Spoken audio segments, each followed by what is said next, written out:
Alright everybody, we are back on this. I'd like to try and finish this today, but I don't know if that's going to be a thing. We're certainly going to try, though.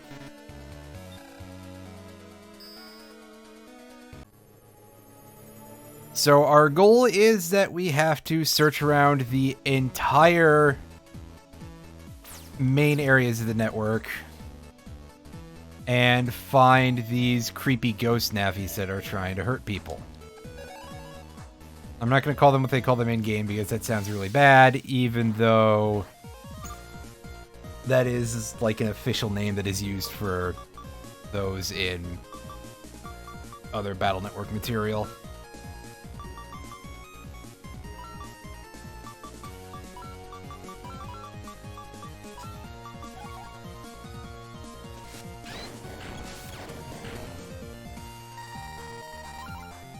So at the very least, we do get a couple of just the super easy enemies over here. We're going to save before each of these because this is where the part where the game gets to actually be challenging once in a while. Not that it wasn't already, but it gets to be even more so, I suppose. There we go.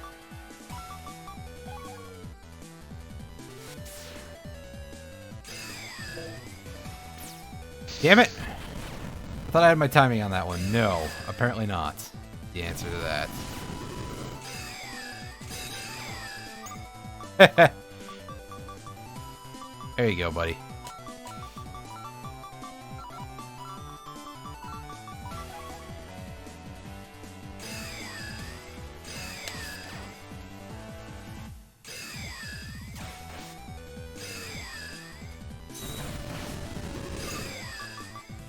That works for me as a means of dealing with things here.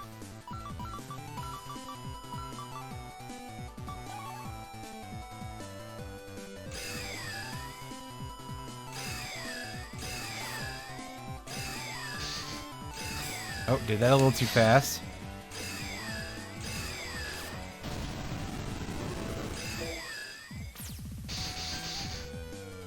Oh, fuck you, man.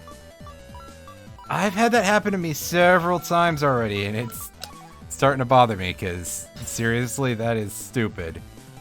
That makes no sense. And yet, I still do it to myself quite regularly. Let's get our drill man going there, and yeah, that turned out to be a pretty easy, although drawn-out fight.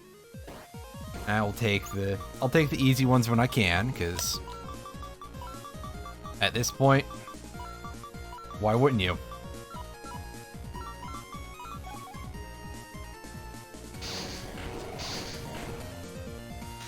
And we get our health back, and we get a chip that we have had since the beginning of the game, and in that same code. We do not need that.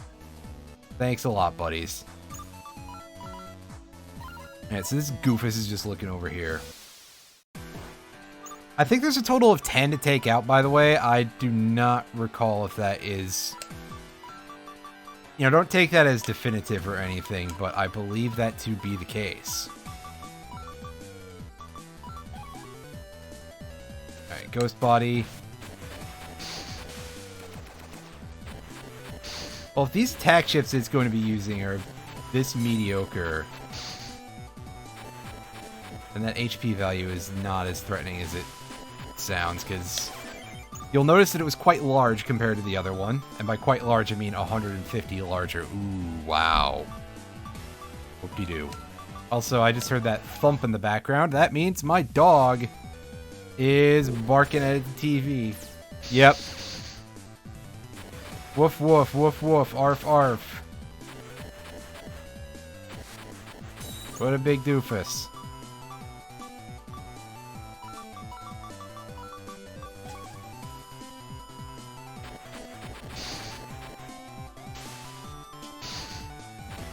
Alright, well, I gotta give this Chucklehead points. Never mind, points revoked. I was gonna say, I gotta give this asshole points for really gunking up my field with all these sand pits, but after that, I'm not feeling so generous anymore. Hey! Nice. I took a shocking amount of shockwaves to the face. Oh. Maybe I should express it a little differently. I don't feel like it, though.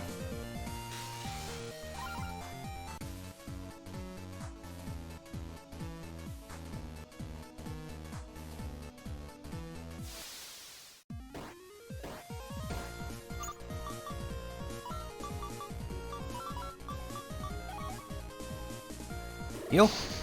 Yeah. Nice, we got 2 in a row.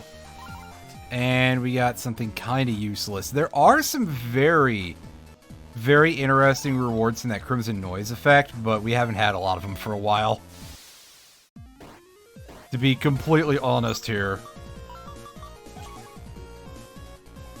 It's been a very mediocre showing. I got at least one Navi chip that was in a very, very off code, basically, is the big thing to take away here.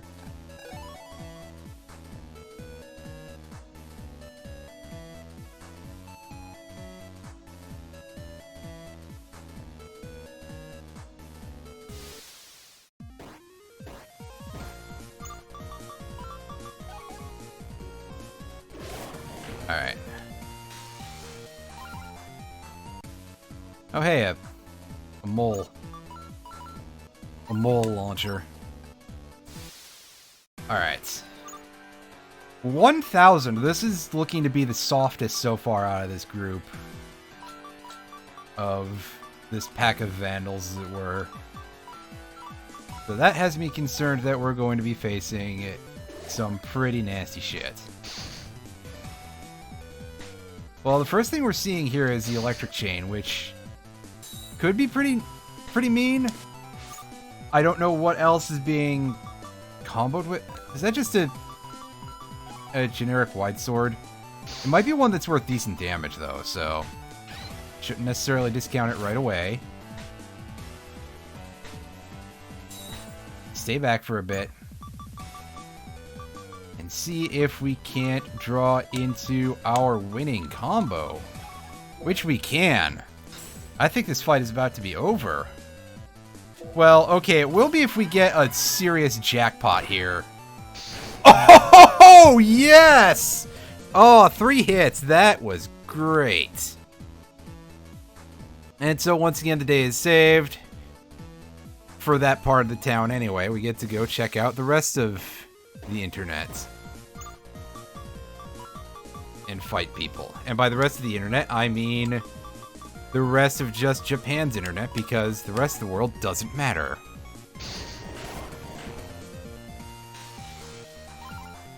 Or something. I'm speaking about that in the confines of the game world, not anything to do with any real geopolitics. Obviously. Unfortunately, as obvious as it sounds. Nowadays, sometimes you do have to say things like that just in case somebody doesn't realize. Because it's better to not get into those fights.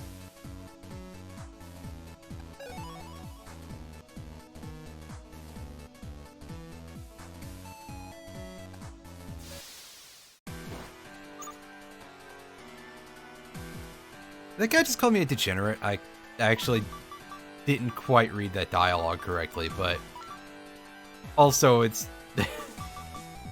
can you blame me for not always necessarily paying attention to everything these nerds say? Because, come on. Come on. Alright, getting closer. That's not where I wanted to do that. I should have done that much closer up. Because I could have gotten a lot more damage off of Spannerman there. Oh, for fuck's sakes. I am stupid as hell. Ow. I thought I was safe for a moment there. Nope. Or if I was, it wasn't for a moment long enough.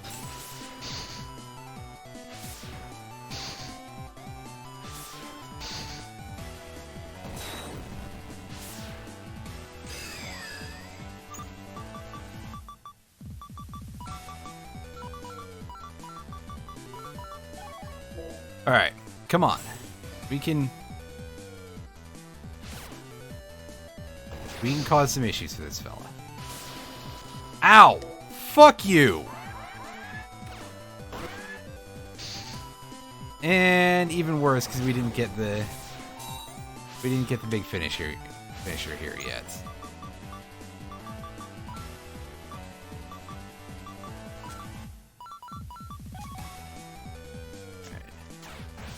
Area grab. Stay away from that.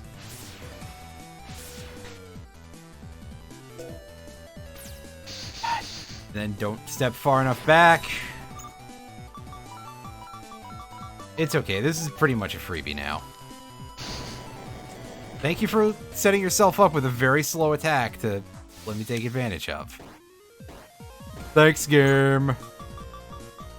Making this really easy for me today. Which is something I don't think I deserve at this point, because honestly, I'm playing this like garbage. Hey, railgun in asterisk code. I think we have one of those already, though, so that's less cool than it sounds, unfortunately.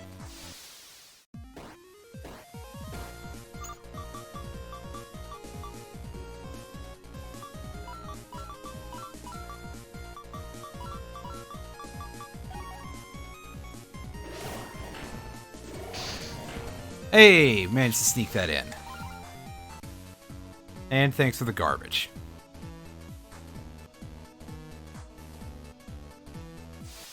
I noticed that I don't think I saved before that last fight. I might be getting a little bit complacent here, everybody. Which, again, would help to explain the playing like garbage thing.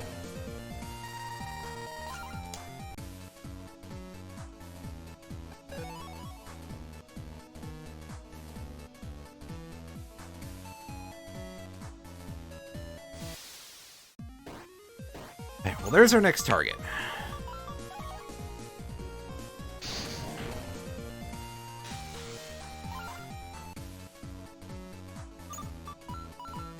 Alright, save, and let's go. Alright, buddy. You're not really that ultra intimidating. Unfortunately, that's only a version 1 Iku, so we cannot just start this off with a drill break. Because, and I don't think I've actually had a chance to mention this, Drill Break and all of the other Robot Master, or Navi PAs rather, require very specifically the version 2 chip of each of their Navis.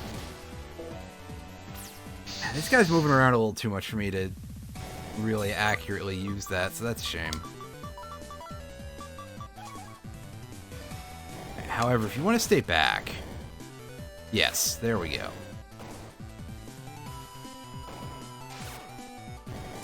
And there's some free real estate for us.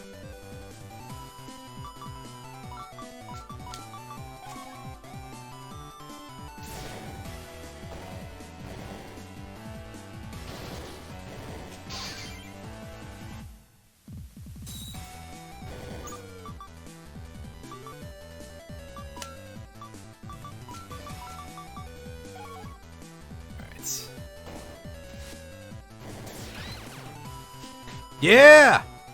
Oh, that was good. That was some nice comboing.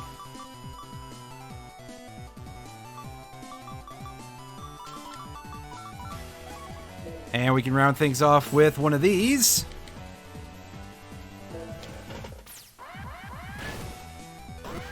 Yeah! Oh, I'm loving Drill Break now that I know how to do it. That is very, very, very good.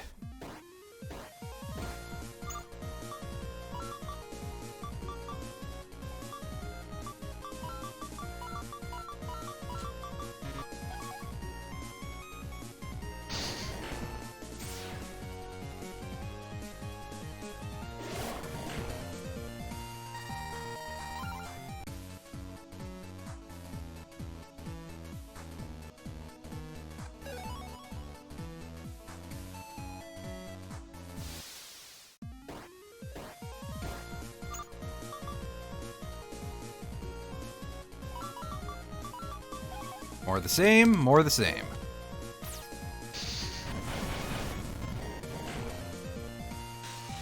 Alright. Oh wow, that's real good. I'm glad I even bothered with that. Recover 20 and it's not even an asterisk code, so it's not like good folder filler either. Wow.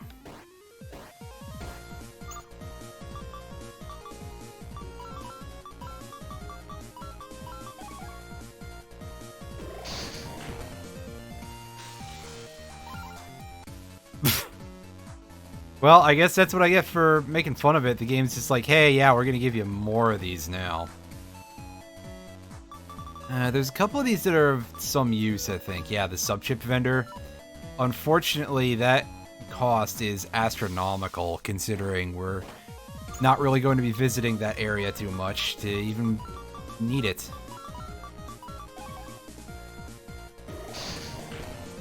Well, that's not in the code we wanted in. Damn.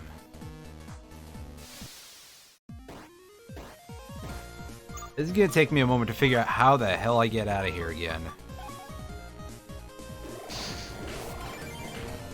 Hey, nice!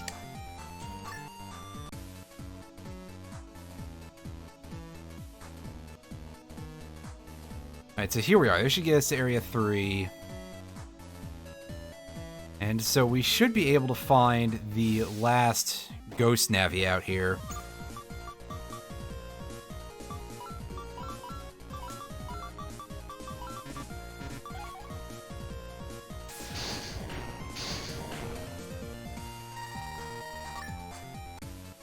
Hey. That time we actually didn't get an S rank, so we got cash. That's fine. Alright, here's the last of these nerds for this section of the map.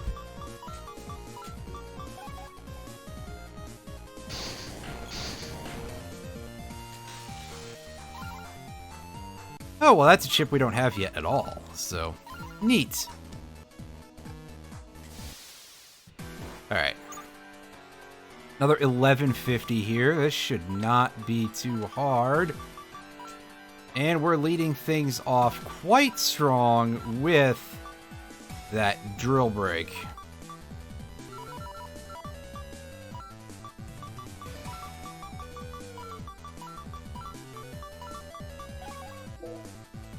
Alright, so...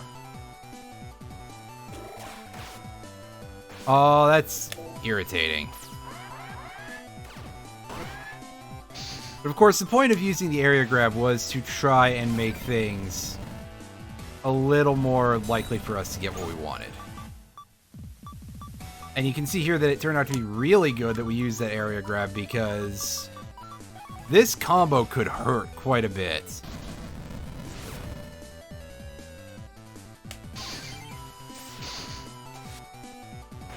With the fire breath and the grass panels. It can do quite a bit of damage in a reasonable amount of time.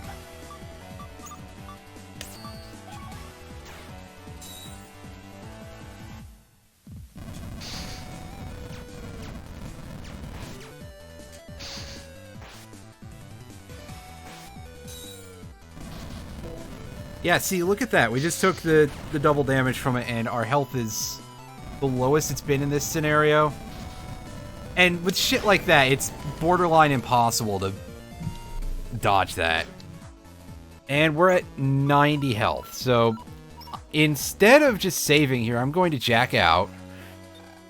And we're going to jack back in, and we're going to do things from full health.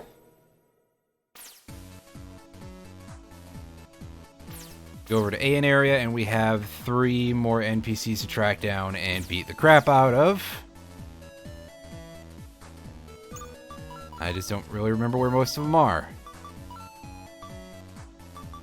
And let's get our antivirus on, because we are in this part of the game.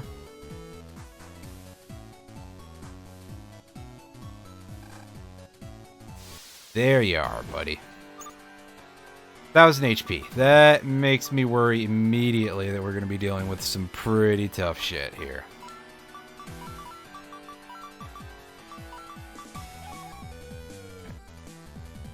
Ghost body. Oh, is this what you're going to do? Is you're going to use ice shots? And anchors. Oh, that's a little scarier. Especially now that things are, now that the field is this fucked. Ah! It's a good thing we saved very recently. That is a problem. Continue. And we're gonna do this again. Different ship this time, instead of money. And we get to fight some garbage enemies. Alright, walk away. I want to keep my double damage here. Right, save up, and let's do this. We're switching to wing style just because otherwise this could be a bit of a pain to deal with.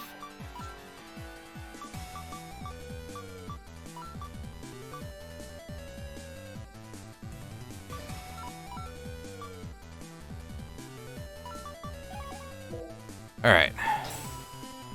Alright, alright, alright. Ghost body, drill break. Oh. Oh, that was almost a one-stroke battle there. That would have been really silly.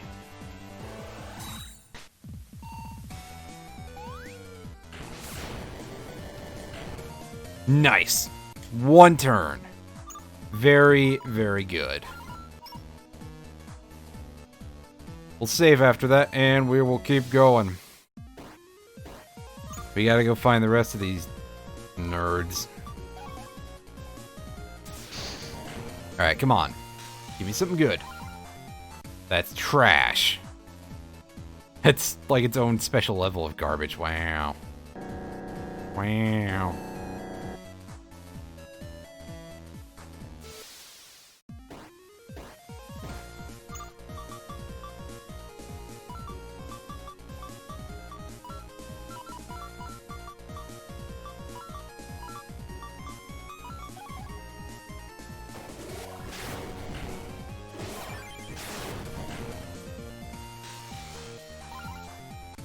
Eh.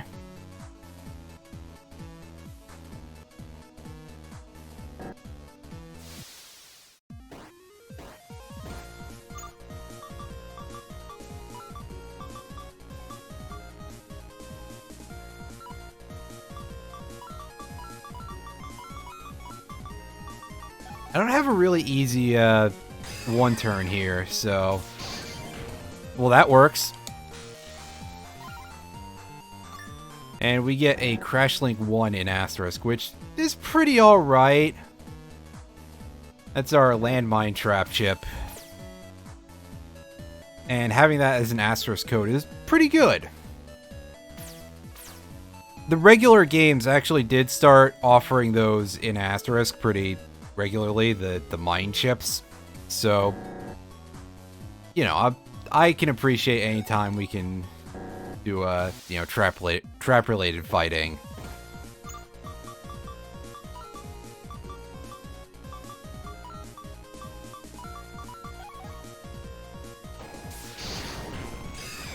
Ow, fuck you, buddy.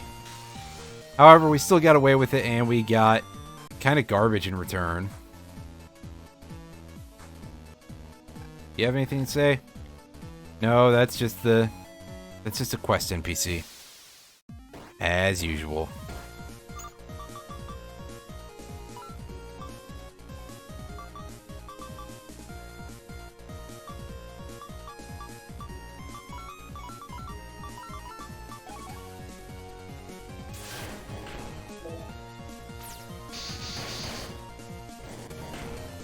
Nice. That's all right. But I think we have one of those already, so it's less of a... Oh, I forgot about you. Oh, this could be an issue, possibly.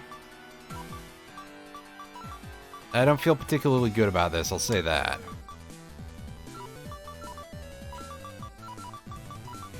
Do that now. Because otherwise we don't really have a way to pierce through any of this dude's obstacles. Yeah, and that becomes a problem with that.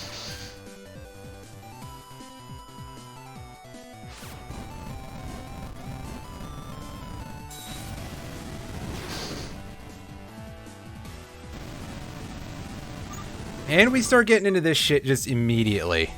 Hey, Bronco, you go ahead and have yourself a nice lurk.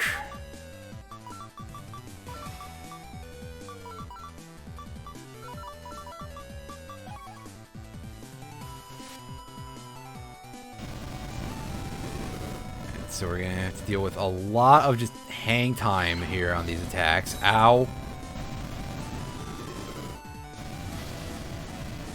Okay, that's like not even nice. Come on. This positioning is absolutely atrocious. Alright, Ghost Body, do that. Alright, can you... Nope.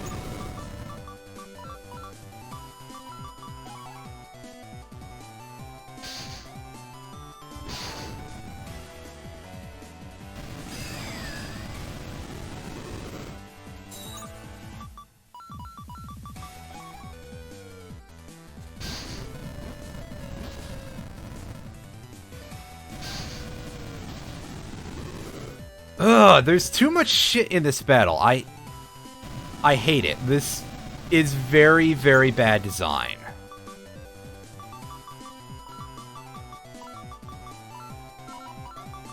Alright, input everything in the correct order, please. I'm gonna sit here and mash the A button, basically, and hope that we pull this off. Okay. Get stunned on. You get tripled. Yes. Perfect. Get out of my fucking life. Hate that so much. Just the worst fight possibly ever.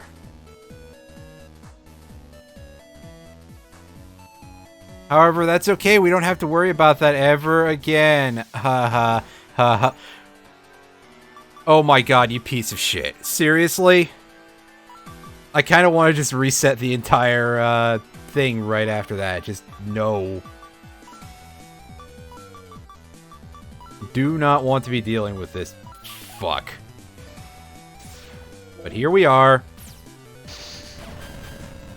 That's right. Take your 3 hits like a big, stupid lighter like you are.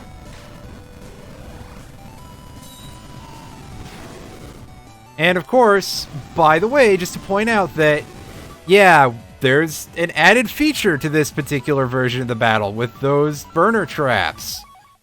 If you stand on them for too long, they will end up with fuckface counterattacking you, but more importantly, if you stay on them for too long, they will... Well, if you step on them at all, they will attempt to raise up a pillar of fire, but if you stay on there for too long, you'll get burned, obviously. Unfortunately, the game was really not interested in letting me explain that last time, so yeah. Alright. Let's get some heals.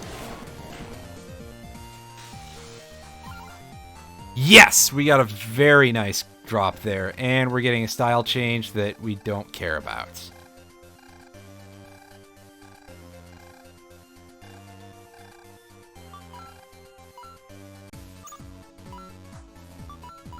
Alright, so I'm gonna get rid of that one chip after I do this real quick. Sort by code. See if we can't find ourselves something not garbage here to put in place of that. And I think we might not be in a great position to be able to do something like... Oh, right! I got this a while ago, so I'm going to put that in here in place of... Where is that Aura Sword? We don't need that. And we'll do a quick save, so that way we don't have to continuously redo that every time we die. Because we're going to be dealing with this right now, and that could be a bit dangerous.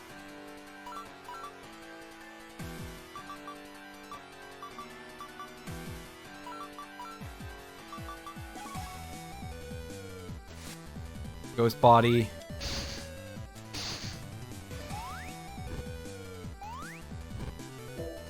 Alright, so I see this nerd is going to be doing a lot of just napalm bombs, and that is not a particularly interesting fight, but okay, sure. Oh, we get the cross bombs too. You want to like maybe hold still while I do this?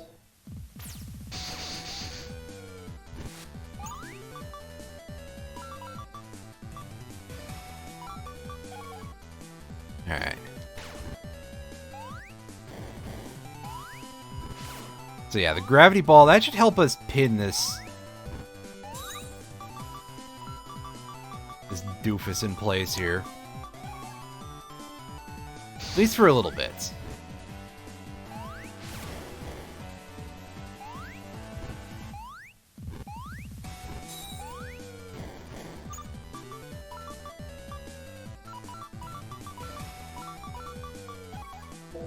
Alright. We're done with this fight. Come on. We just hit the button.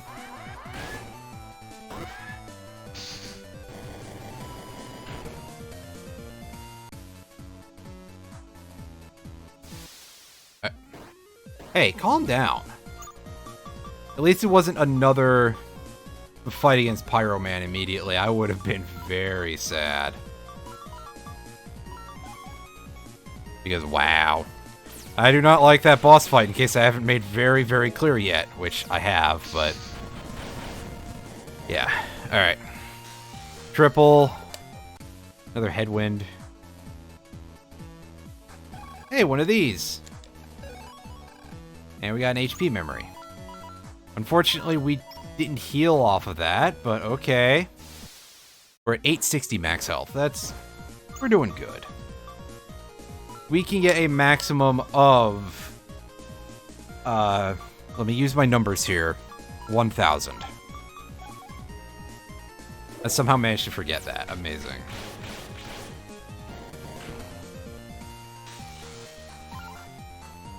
Ah, yes, the return of the Recover 20 from Crimson Noise. Good, good, good, good, good. My favorite thing to see, you can tell by the way that I'm always making fun of it. Alright, so we got a target in Area 3 and one in Area 1, so we gotta go to Area 2. Right? It was Area 1, Area 3. Hey! What's going on here, nerd? Hi. I somehow forgot your name. Great. Amazing. How's it going, Tev? I'm having this weird thing because you changed your username that it's like, oh, am I allowed to point out your previous name on stream or on anything else? Oh, hey, look, it's this chucklefuck again. We were just making fun of this bastard, and here we go. To fight the worst boss again.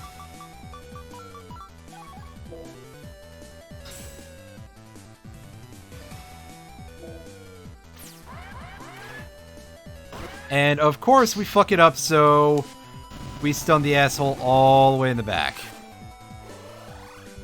Not an ideal placement for those attacks. And yeah, good. I love the setups on these attacks. They are just absolutely awful in every way. Alright. Can the guns please move? Yes.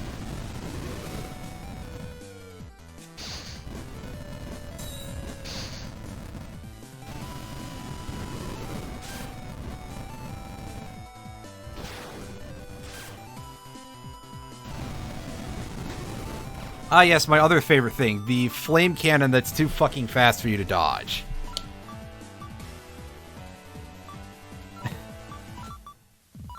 A lot of this fight really is just like, hey, don't be in the wrong place at the wrong time, but you're never going to know what that is, so enjoy. Or just be impossible to hit for most of the fights. That also is a valid strategy. I did, however, learn that you can break the flamethrowers using breaking attacks, so I'm going to try putting that to use, but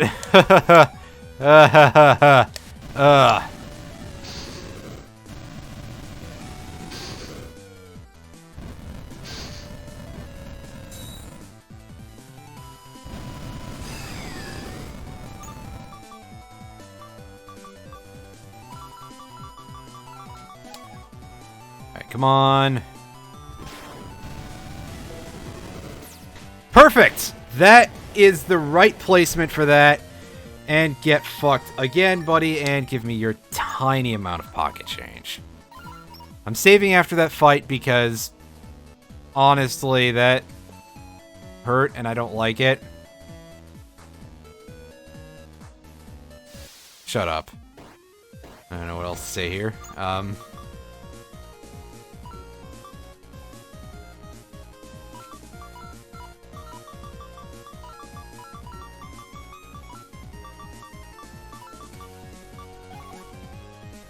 Don't hit add.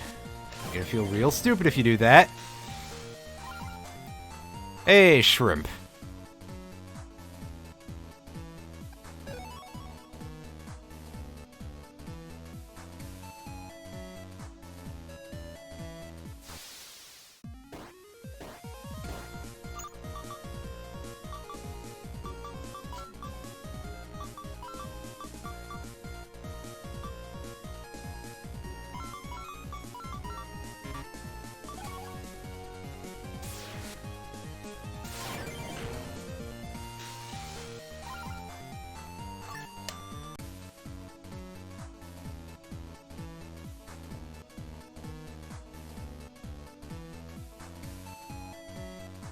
Again, it would really help to be able to know where I'm supposed to be looking for these nerds, but I've said that before. Some sort of scanning function, a map.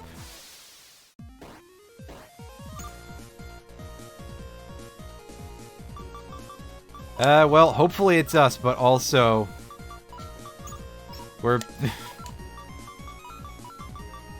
We also ran into the worst boss in the game a few times, so it could be, wow, okay. I've never really realized just how much hang time that Electric Fang has. That's a lot of... That's a lot of time you spend waiting around. Playing Devil Summoner Soul Hackers. That's one that I've never played.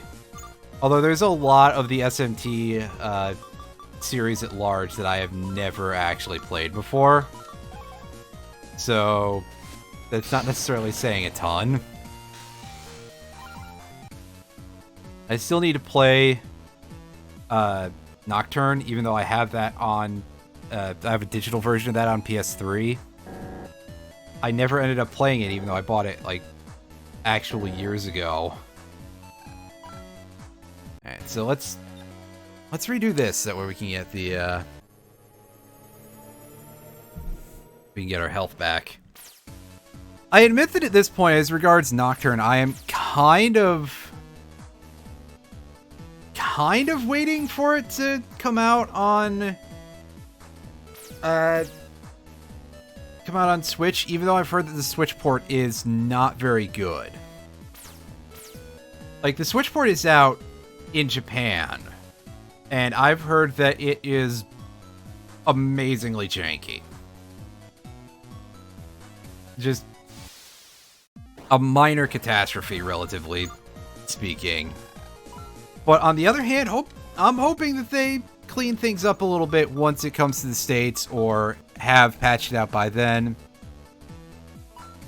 Well,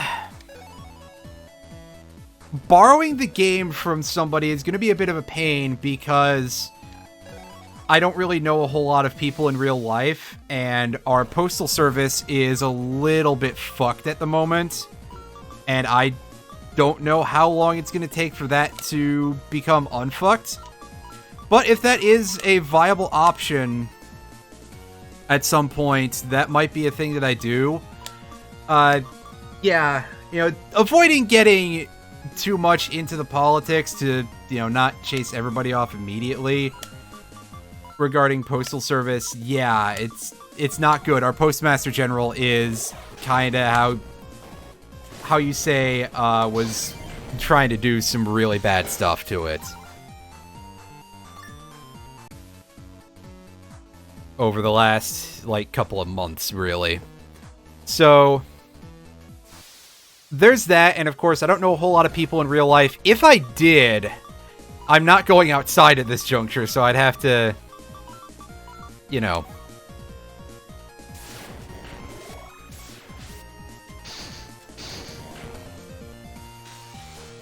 Yeah, I mean, I don't want to make this sound too much like, oh, hey, it's a complete politics ban, because, of course, I will talk about things, and I did actually get into, like, a hell of a tear last time I was playing Crash 1 during the final boss, because I was kind of getting a little bit bored, because it's not much was going on there.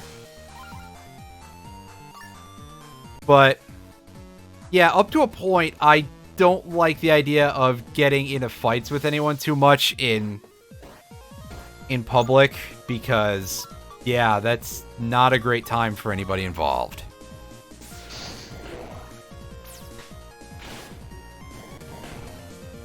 Because it basically comes down to people are just incredibly vitriolic about it no matter what. So it's very hard to get a conversation that's not like people at each other's throats. Although honestly, if you want to see stuff related to that, my YouTube channel does kind of lean into that occasionally when I do YouTube videos where I'll talk about matters on those subjects. Because I think they're important things to pay attention to for media analysis, and that's basically what a lot of my channel boils down to. Alright, so we got Mr. Cubert here. Oh, that was unexpected. My thing timed out there.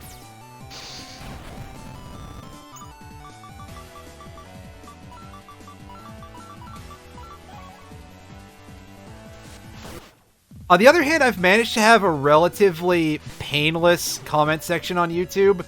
However, I'm also a very, very small time in everything I do, really, so you know, I don't have a big enough audience to attract people who are like just huge jerks about things. Oh, were you... Wow, I just whiffed an entire PA. This guy was still in his iframes that I forgot he had, apparently. Whoops! Fucking whoops. That's all I've got to say is, wow, I screwed up pretty bad. Can you stop that? His things are water element, too, for some reason. So it hurts pretty noticeably. Alright, so we got it going. Okay, yeah, racing, we dealt with the guys. Emerging from the deepest parts of the internet.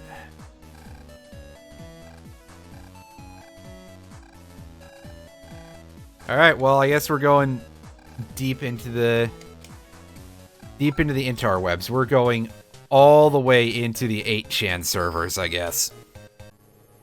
To loop around what you just said, yes, Megiddo is not a great time. That is, that's very true. Any of the almighty element things will hurt like hell in any of the SMT games. Although I've found that they're not that strong when you use them most of the time. It feels like that's a bit of a problem.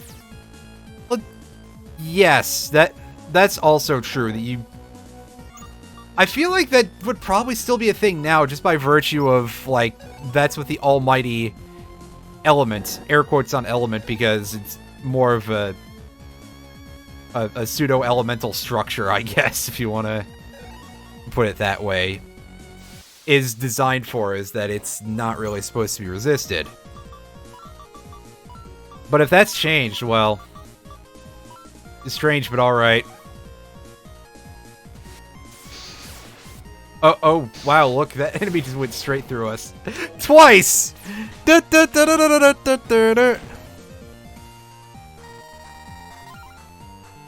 Oh, so it basically just suicided while you were trying to get hold of it, right?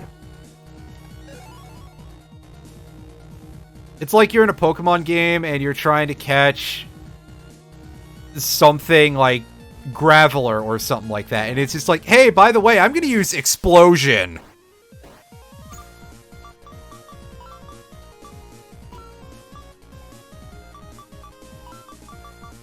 And then you just groan because you just wasted so much of your life trying to get that fucker.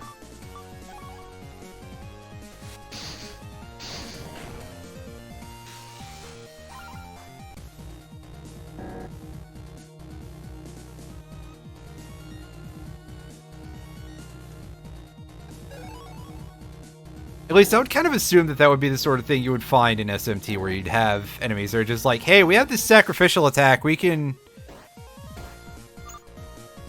Oh, it just did it despite... Huh, that's pretty strange.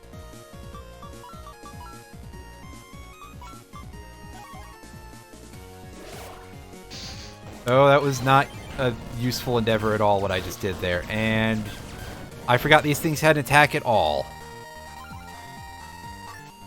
Not really going to be able to get an S rank on that grouping very easily. Especially not if I don't use my attacks in the right place. Nice.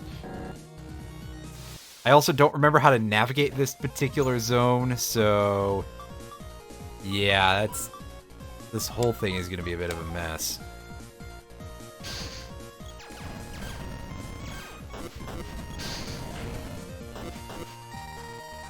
Alright, well, that strategy works for S-ranking that group. But I gotta actually, like, do it all at once. In one fell swoop. Otherwise, yeah. Alright, so we got more big lizards here. These should be easy. Yep. That's not very useful. I might have that in that code already, even. Right, here we are back in Undernet 5. I think we have to go all the way to Area 7? I don't 100% remember.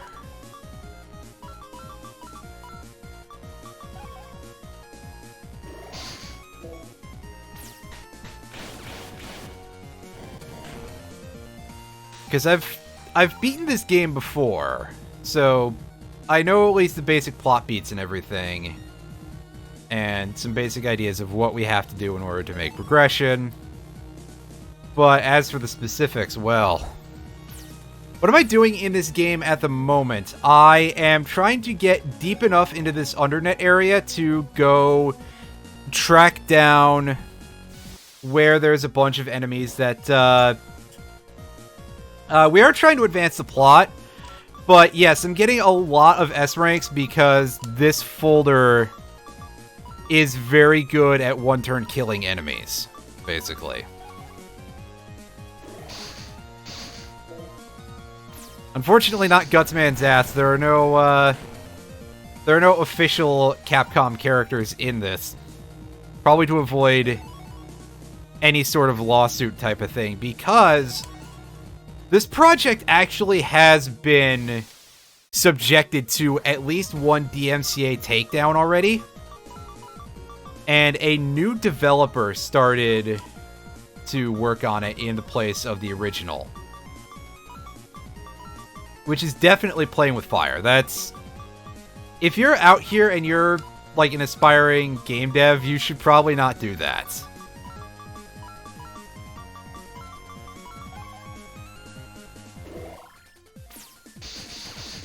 No, this is not an official game. This is not even a ROM hack. It's an engine clone, basically. It's... Yeah, I think calling it an engine clone would be a good way to describe it. It's a PC application, so yeah. And considering that, it is very, very well made. Which I've said before. I've had a couple of issues in terms of the writing. Some of the battles are, like, needlessly over difficult, but the end results are quite good. So I'm not going to complain too much about any of that. Like, hey, you did a good job with this, folks.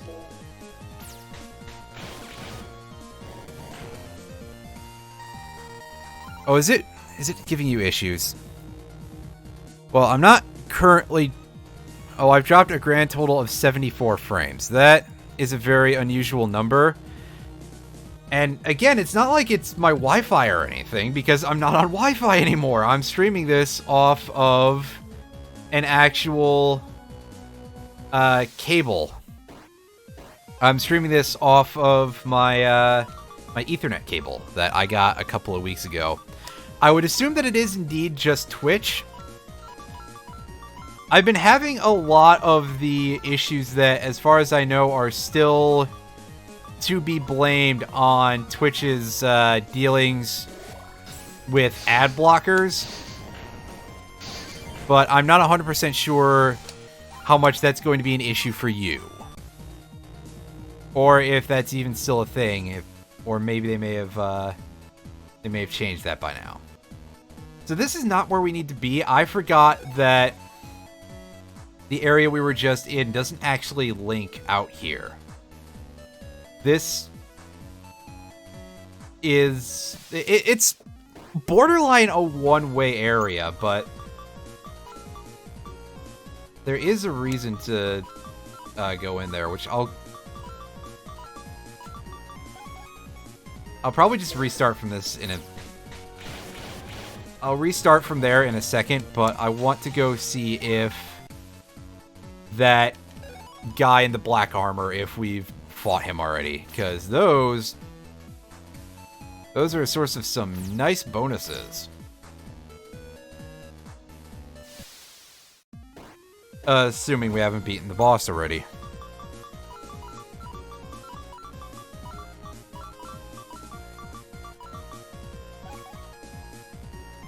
Unfortunately, not base either, but some pretty strong enemies, and we can get some pretty strong chips out of those fights if we haven't fought this dude already. So we're going to save here, and we've already beaten him. Well, disconnect, reconnect. Not from Twitch again. And go back through the same way as before. Are you a subject merchant? You sell add-ons. Archop becomes lance or a sword.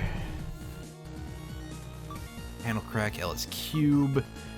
That's a potentially funny one, but I'm gonna skip out on that for the moment.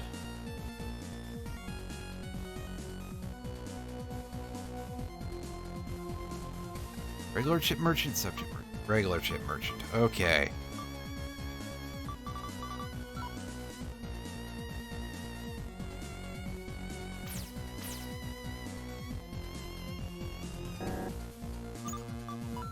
So we're going to go ahead and reactivate our antivirus.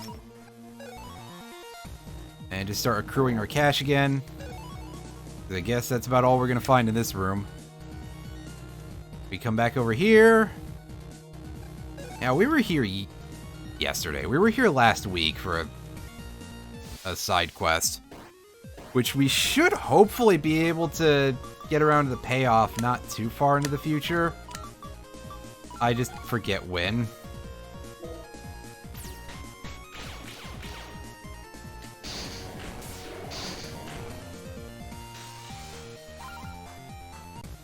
Interesting.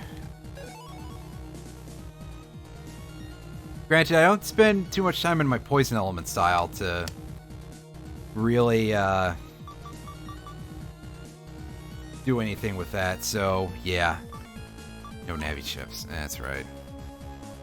And not enough return to really make that worthwhile.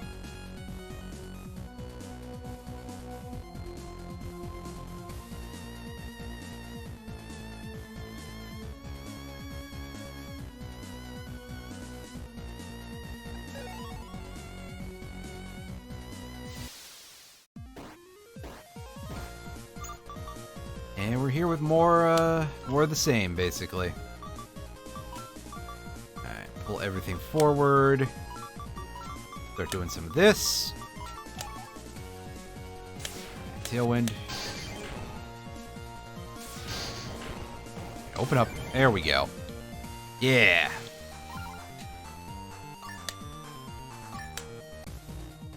Nice pile of stuff there. And what's this? 8,000. Meh. I've gotten more than that from random drops earlier. Okay, so I was incorrect earlier, obviously. I have to actually go in here to get where I'm going.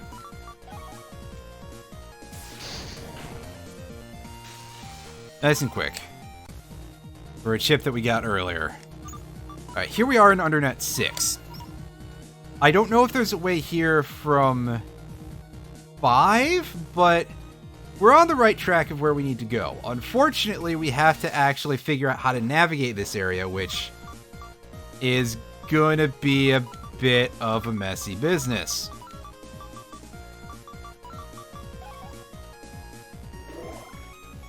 Sit here and mash the... well...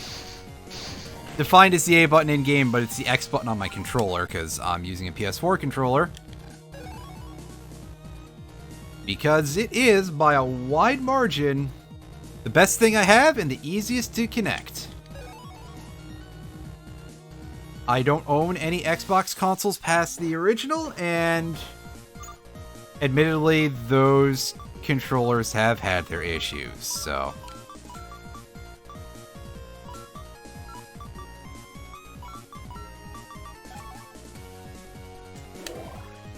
start by doing this, and that will take care of the enemy at the bottom. Alright, getting closer, please. Hey! Really, you dick? Oh well. I don't think we were getting an S rank on that fight anyway, but that sandpit chip could be pretty nice. If we decide to just build a folder around just the sandpits, we could probably choke the enemy area pretty heavily.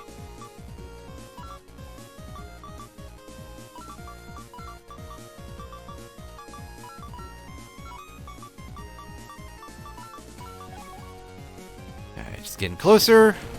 Nice.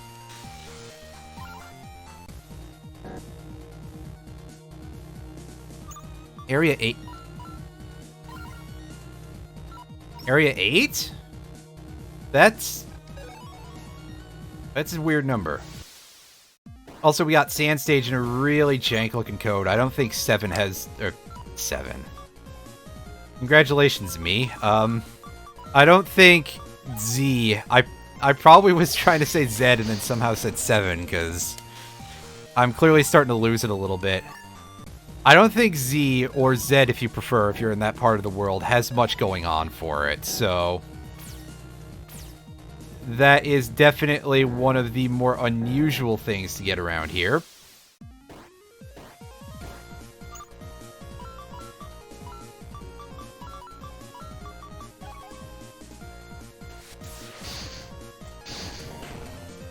Nice. Set me up for a free triple and get garbage. Oh, that enemy knew and was just like, "Hey, we're gonna make you feel like this was something good, but actually no." Well, actually.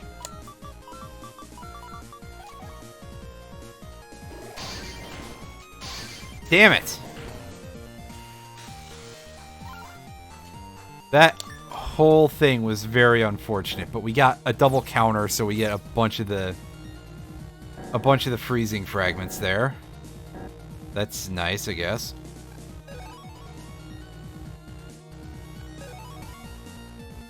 Ghost Body and V. Strange, but not really, nothing special.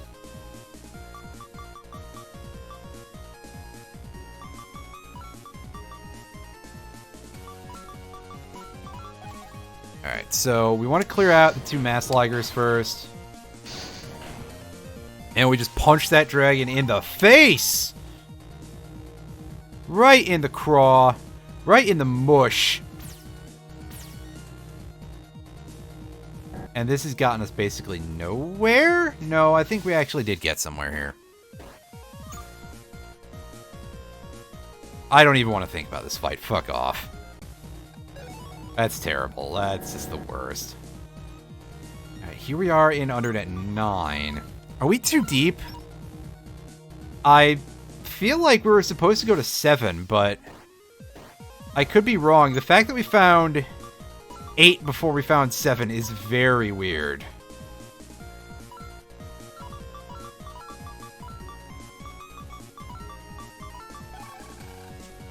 Oh my god, I did that shit again. Well,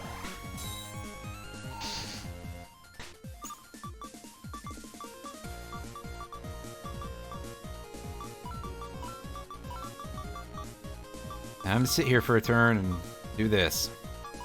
However, we do get our, we do get our 10, or 10, we get 12 chips, permanently now. So we at least have that going for us. It's just that this fight could be over already. Unfortunately, there's a bit of jank with this that if your last chip that you select is over on the bottom row and you go to the right, instead of going to the OK button, you go to the add button. And I forget that a lot. So that shit happens.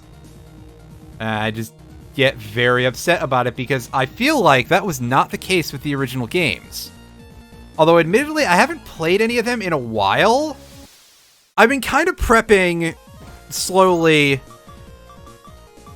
to do a full series retrospective of the Battle Network games. Because I kind of think they hold a very specific importance nowadays of...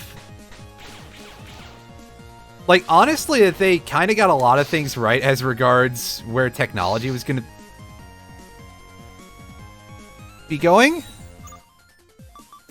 That was fucking weird.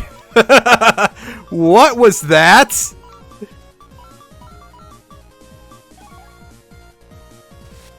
And I mean, aside from that, I just kind of consider them to be a lot of fun, so... You know, that's always going to be a thing. I would be very, very hard-pressed to... Well, thank you. I would be very hard-pressed to do... something about something to do.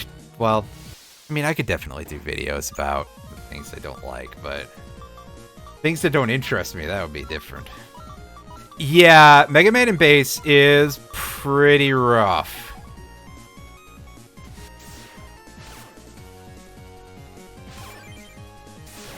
It's also kind of strange that, if I recall correctly, the guy who was the director of the series at the time, or either that or somebody else at Capcom. I want to say that it was the series director at the time, but I don't remember if that was true. And the fact that I'm not referring to him as Keiji Inafune tells you that I don't remember if it was indeed Inafune still at the time who was, like, the series director as opposed to directors of any individual games. Anyway, let me try using my words here. That the thing I'm trying to refer to is that some dude at Capcom at the time was like, well, the Mega Man 8 would be more for the younger audience, or no, other way around, that Mega Man 8 and the PlayStation, as a consequence, are more for the older audience, i.e. that they would be more, financially independent. Whereas Mega Man and Bass would be probably better for the younger kids. Whereas, of course, Mega Man and Bass is one of the hardest games in the series. So there's kind of a weird sense of humor about it, because it's like, wow, I definitely got very pissed off at this game when I was a kid, and if I was even younger than the, 10 when I first started playing it, I would have taken it even worse. So, it's a very strange, but kind of hilarious statement to me. Of like, oh yeah, this game is suitable for the youths. But again, a lot of that comes down to just matters of getting a PlayStation would have been quite costly. In addition to the cost of the game, whereas I would think they were assuming that, hey, yeah, younger kids would probably already have SNES, or, possibly handed down from their family. There isn't really a rank past S. At least in Battle Network 3, there were sort of advanced versions of the S rank, depending on if you had a certain style, or you completed fights without entering the custom menu a second time, or without using anything that freezes the clock or anything like that. In this game, anything other than just a flat S rank is going to be you scored a counter hit and you're getting the various types of fragments that you've seen me pick up a couple of by this point, probably. And that add-on is a different one from the one that we have on right now. Oh, the full open. Why are there two of these? What the fuck? Why is there two full opens? That's not necessary at all. That is so weird, but okay. Because surely that's not going to give me extra turns of full open, right? That would just be kind of goofy.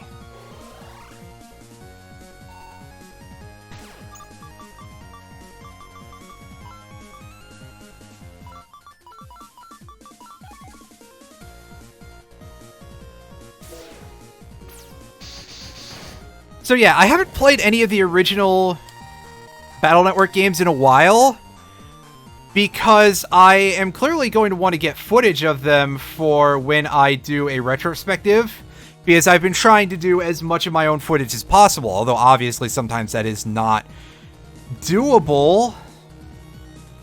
So yeah. Alright, so we've got this portal full of darkness here. And I didn't save, so let's hope that this isn't too painful for us. It's only 3 dudes with 600 HP spread across them, so we should be okay. And I'm sure that as soon as I've said that, this is going to suddenly become monstrously hard. I mean, they are doing a very wacky sort of teleporting pattern. But a thing that you might be able to notice here is that they have pretty weak attacks going for them. In fact, it probably isn't even necessary for me to try saving up for Drill Break, because I probably won't even have to pull that out at this point. But they're using the Tier 1 anchor instead of the Heavy Anchor 3 that the previous anchor shooting enemy was using. Which you can tell by the fact that it's not doing any sort of splash effect whatsoever.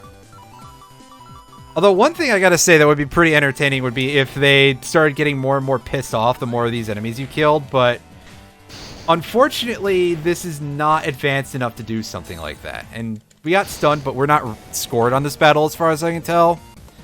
So that's fine. I'm pretty sure that we just jack out right after here.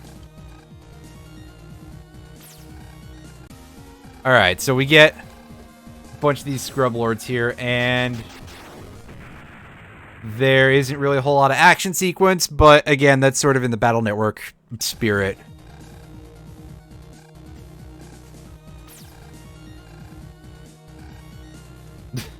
You feel like it was a cop-out. Yeah, we didn't have a real challenge here. That fight was actually easier than everything we faced up to this point to get here. I'm going to save, and I'm going to double-check this area to make sure that I didn't miss anything before I get out of here.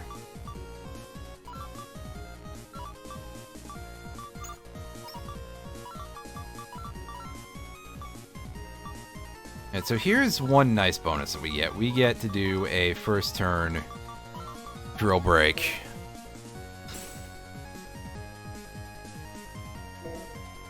The game's taunting you a little bit here, isn't it? That's a shame.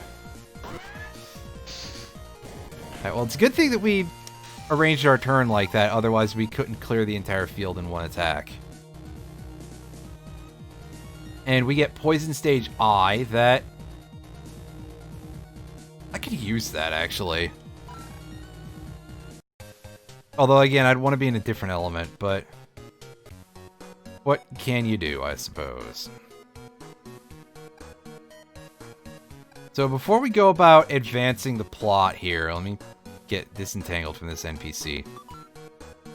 I'm going to try going back to the hospital and see if we can make a little bit of forward progress on that subplot, because there's supposed to be,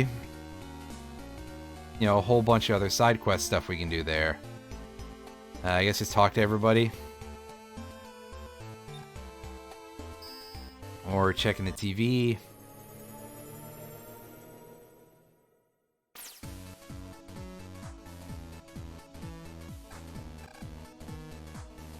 So I remember that there's...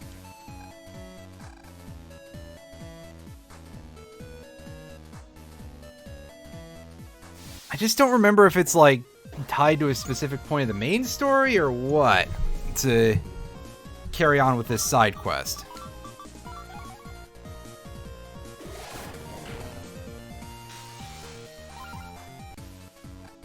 And I would like to do that because I try to show at least most of every game that I play on here.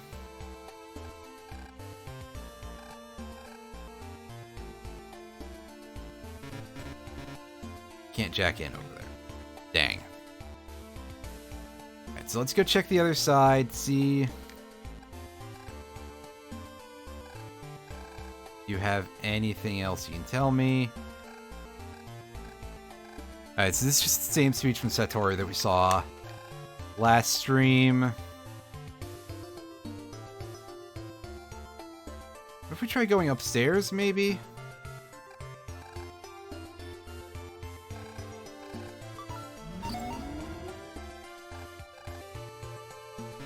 And yeah, we can't jack in there yet, so... yeah, this is a hospital. And of course, there's gonna be a bit of an issue here, as just in the set of side quests, very similar to a scenario in Battle Network 3. At least in as far as it's a hospital being attacked, but the whole setup is a little different. But I will definitely take time to point out when there's a clear inspiration from another game in the series, just to have it all on the table, because, yeah. I guess maybe I feel a need to show my credentials or something. Oh, we're getting an email. Sagame, I don't remember who that is. It'll help with medicine.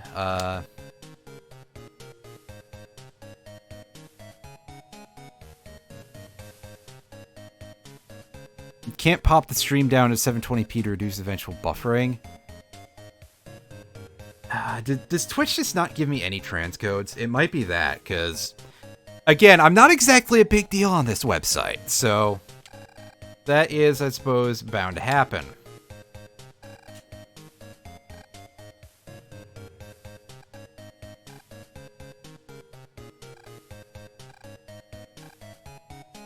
Oh, we can't just go in our pajamas? Those are very cute pajamas. Come on. It would fit the... It would fit the mood of things. I've been very tired lately, so... Yeah. Alright, so I'll just be something we can read through.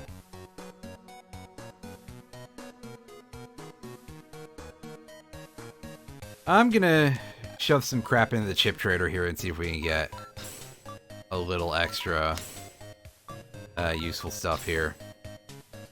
Because we have a ton of just junk in here.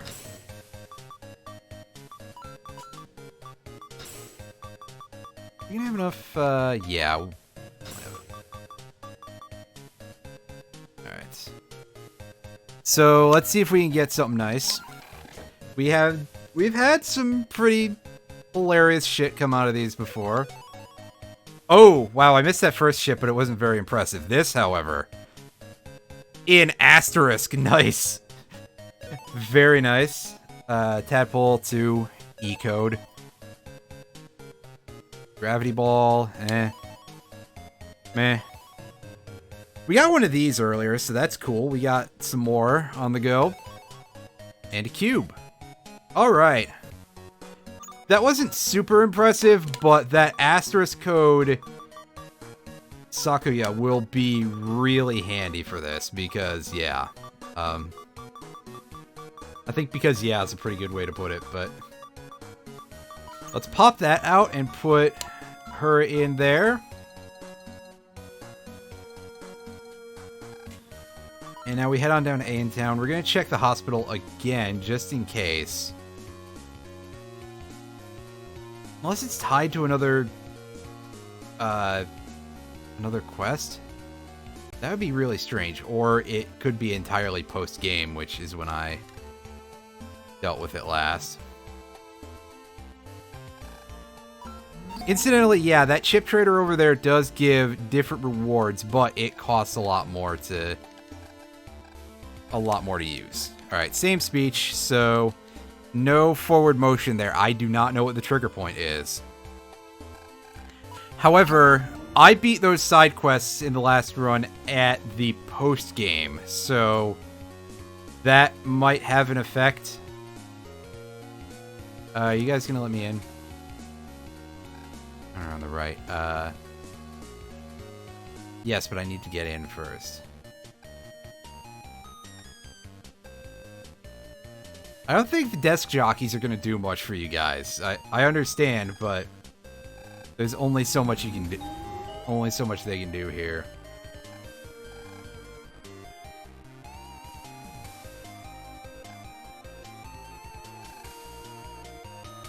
Oh, I'm sure that she's been very upset, and everybody's just laughing at her. Oh, Raisin, you're really a terrible person in these games.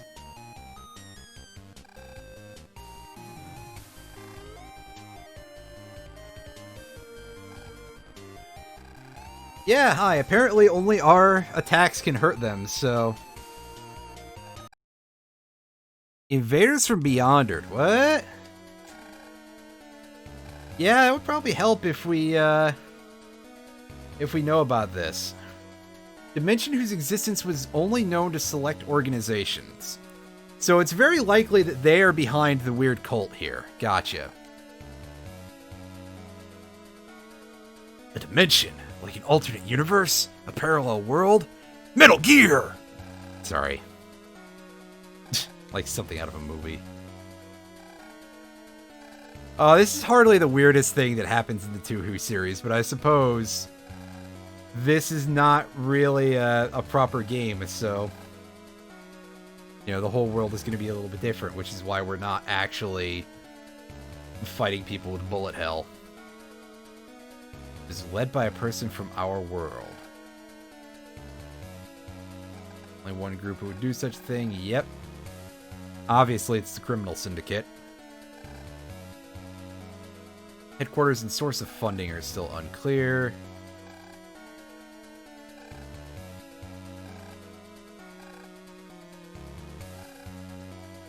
Gotcha. So they basically just called us in to be like, hey, we're going to email you what to do later.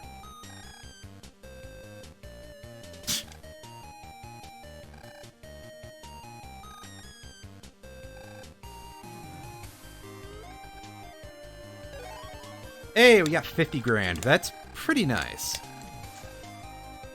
I certainly can appreciate getting a very large reward for just doing the plot.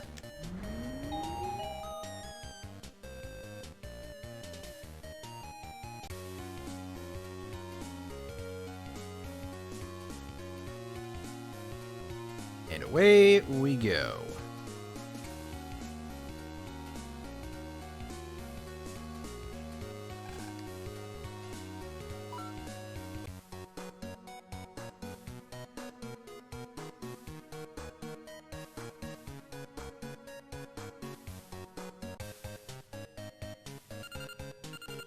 Oh, phone call, email, same thing. Ran into each other under net 2. Okay. I bet that fucker is gonna be dead by the time we get there.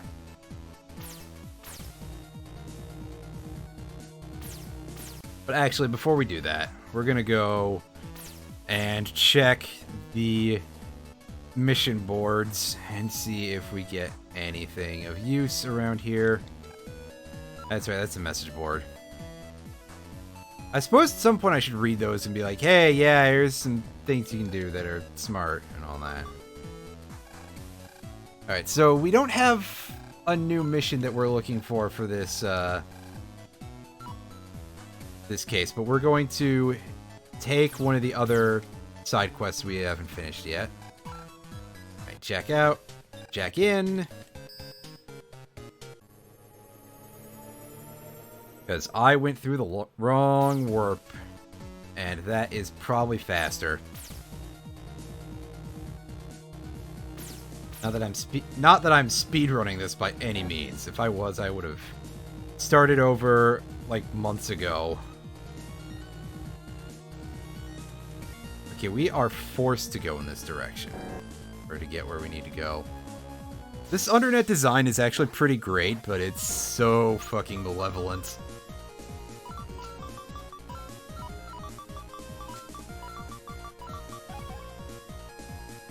Get in there. Yeah. Alright. Firearm 3. We haven't seen the enemy that drops that at all yet, so that's nice. And I forgot to put on my things. Well, crud. That is some crud from Crud Town.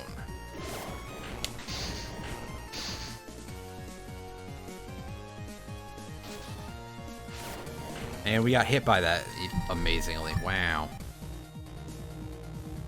That's an enemy group that I don't 100% know how to deal with at the moment, and we're all the way back here, so I have to make my way back through the area to get to, excuse me, to get to Undernet 2, and I don't 100% remember how that works. This is gonna take me a minute. But at least along the way, we get a couple of items that are pretty much all going to be 100 I'm pretty sure, but oh well. Oh well.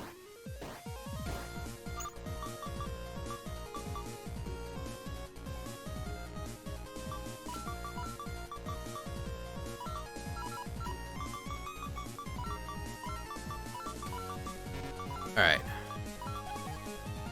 Let's do this.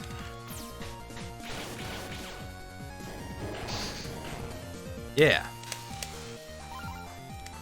That's kind of a useless ship, thanks.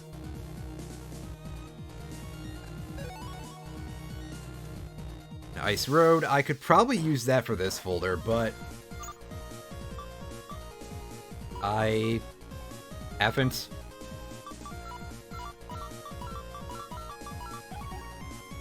Area grab. Visible. Alright, let's see something good. Grass Road, asterisk. Good times. It would work quite nicely with the right style. This, obviously, is not the right style, but, it also would work very well with Pyro Man, I think, because I forget how he operates, if he's, like, the full area flame wave or whatever. However, it's a fire attack, so what what do you expect? It's just the way these games work.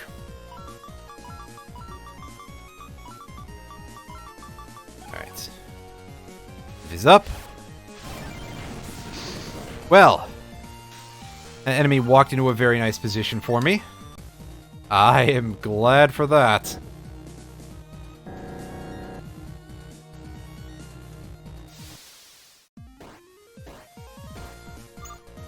Yeah, a lot of the...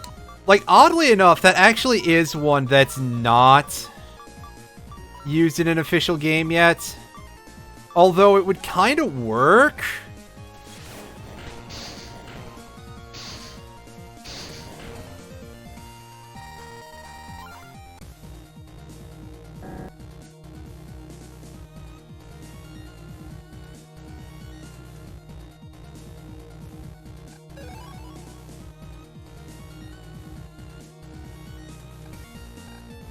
Alright, well. Not dead.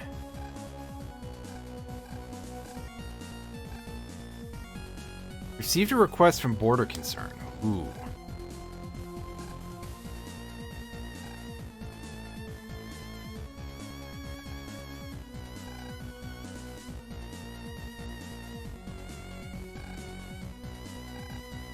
Gotcha. Oh, boy.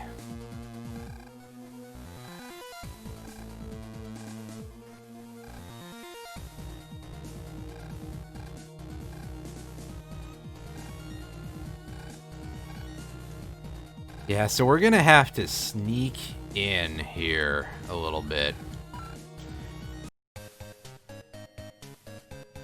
And that is... calling it sneaking is a bit of a stretch, but first, let's go ahead and let's save up here, because we're gonna finish these side quests. Or we're gonna see what we can do about this. We're at least gonna take another step. I feel like this sub-quest is just do some fights.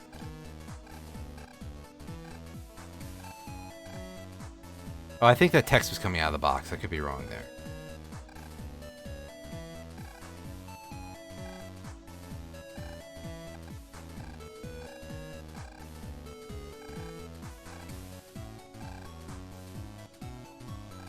Alright. Let's do this first, I guess, just to... Yeah, I feel like doing this first. That's all. Last seen A in square, so we can take a port over there. And somebody will know. Oh.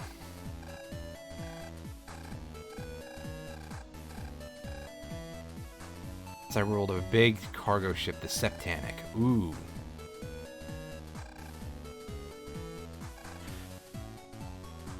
Ship that sank in a mysterious accident a few years back. Ooh, okay. So this is where we're going to access a different bonus dungeon. Salvage program on a ship that just launched. If it asks for coordinates, which it will...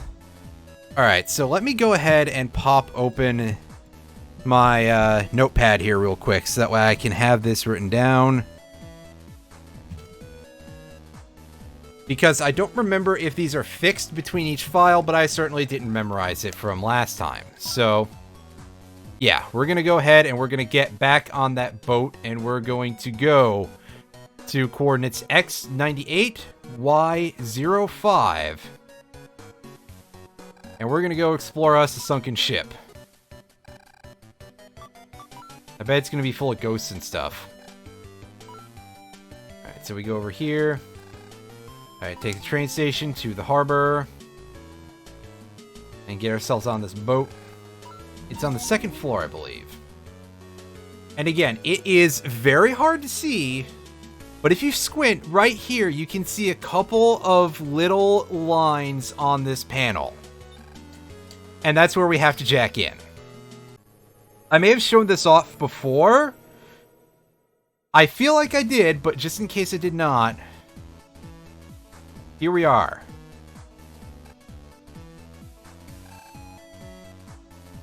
Alright, so We go in here and we enter our password of sorts. And that's X95Y05.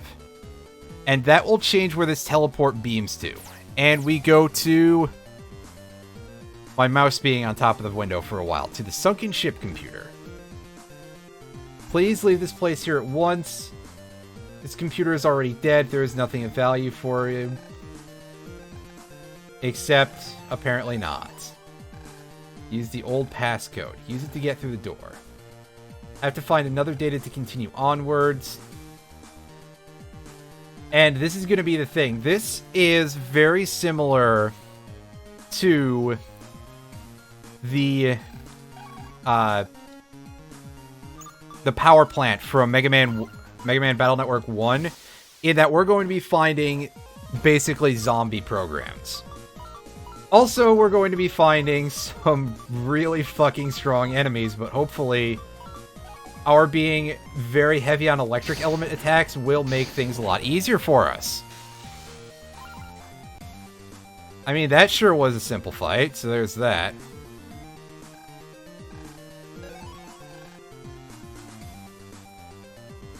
So there we go. There's our first, well, second, really, key into the next area.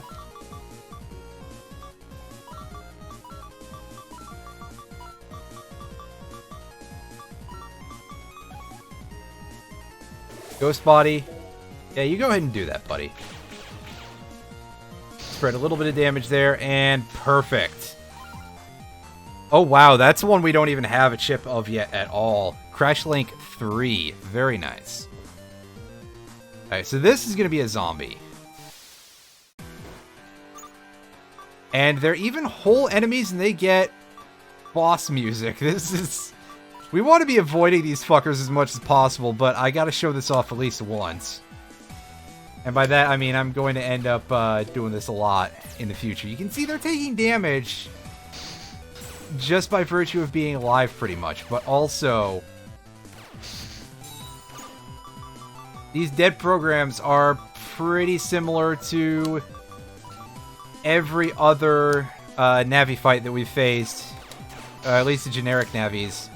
And they attack pretty ferociously with some very strong stuff.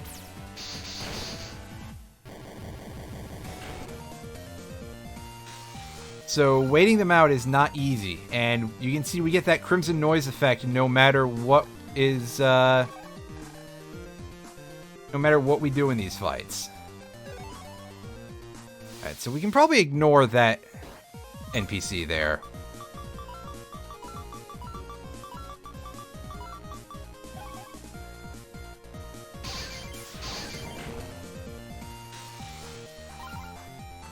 Hey, neat. I don't remember if we had a gravity field chip.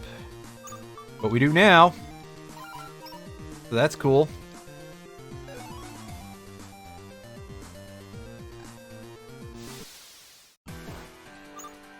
And yes, the game is going to be a little bit stingier in here compared to the norm as regards energy subchips. Unfortunately, we didn't get optimum damage there, but we did freeze that enemy right on an ice panel, letting us get some pretty good damage. Alright, destroy yourself. Yeah, there we go. That was starting to get very irritating with the area grab every move. That's just simply unnecessary, game.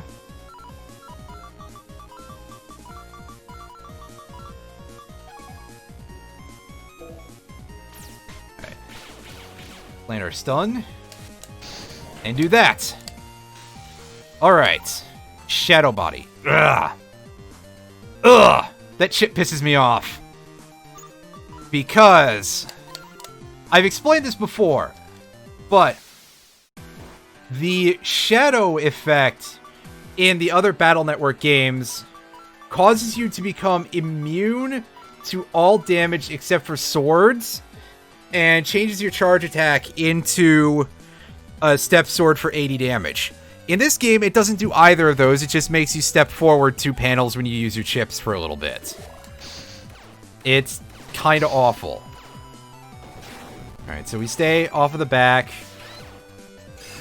Also, you can see that this one is kind of green, so we get this... There's definitely a bit of an elemental thing going on here. Alright. Go invisible. This enemy's going to time out on its own. Yeah! Told you. Nice and easy. And we get the bubble bath chip. I think I've mentioned that before, but it causes a status effect that I don't remember. So, I hope I mentioned it before. Because if not, then that's going to cause a bit of an issue. Pull the enemy in.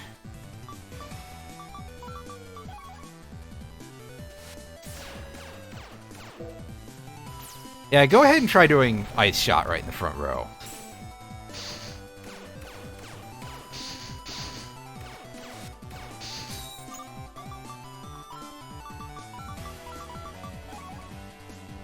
Alright. Throw that Death Ray.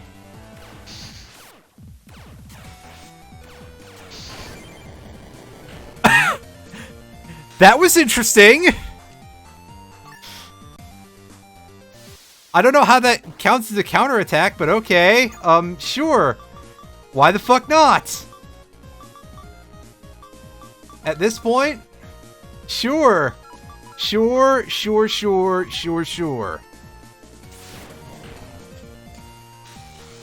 Hey, let's just get that for free. Unfortunately, it was garbage. Thanks.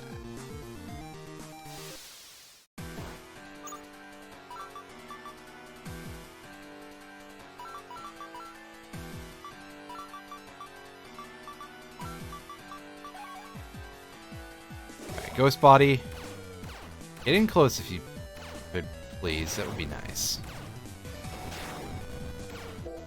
Unfortunately, not gonna happen, but... you can land the stun, I suppose. Alright.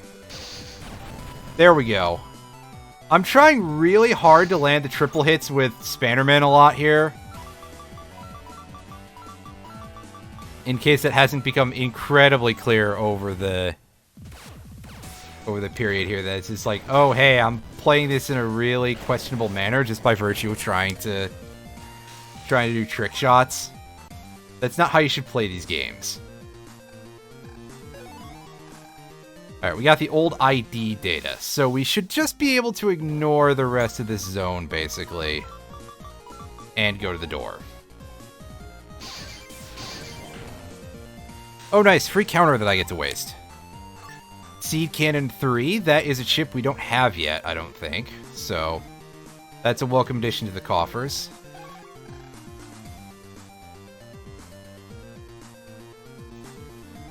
Right, now, obviously, it's not going to be the one out in front, but I'll take the free rewards. After all, it's free. What's to complain about there?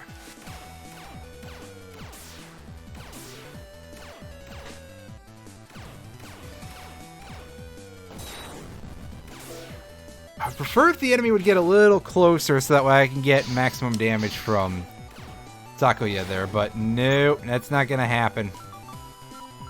It's just not in the game's wiring, apparently. This, however, is much better. Hey! Get a freebie. Kind of. Yeah. And then immediately get into another fight afterwards. Awesome. That's the kind of RNG I don't like to see, but we're here. And sometimes you just cannot do anything about that.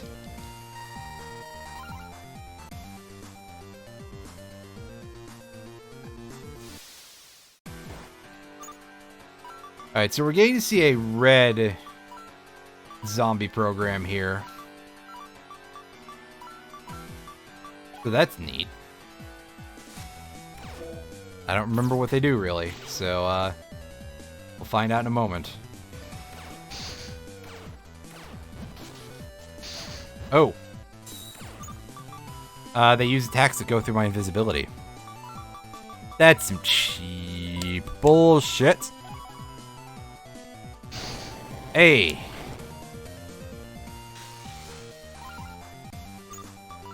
That's a nice find. Getting the tomahawk in Asterisk. That's a very good type of chip.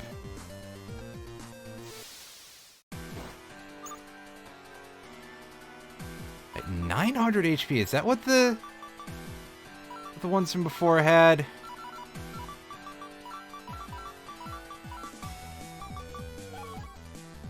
Okay, Ghost Body. Stun. Getting close. Yeah, it's the same attack pattern, so it has to have been. And that's just very unfortunate of a thing for you to do. I'm not pleased with this. Get back into a place where I can actually hit you.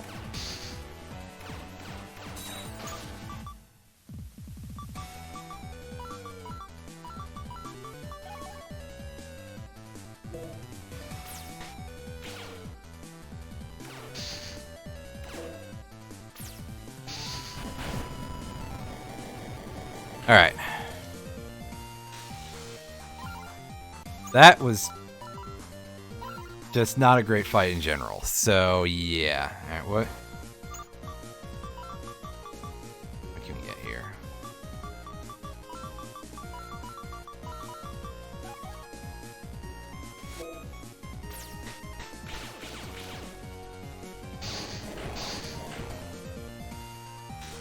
Alright.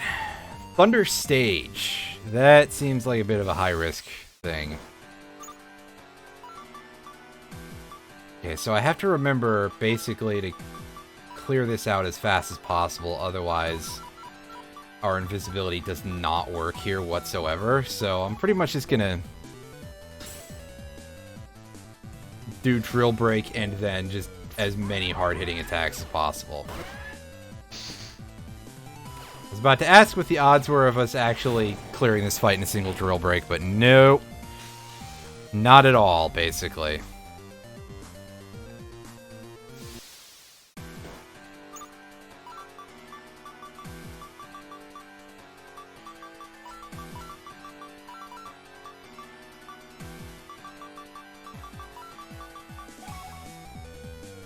Ghost Body, area grab. Get over here. Yes!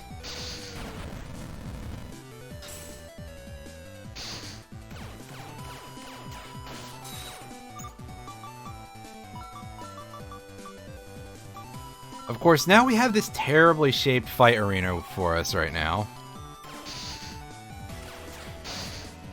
Stop doing the interruption area grab. Come on. Well. The blue sprites are very irritating just by virtue of the fight being set up like that. This one I feel like is probably the easiest.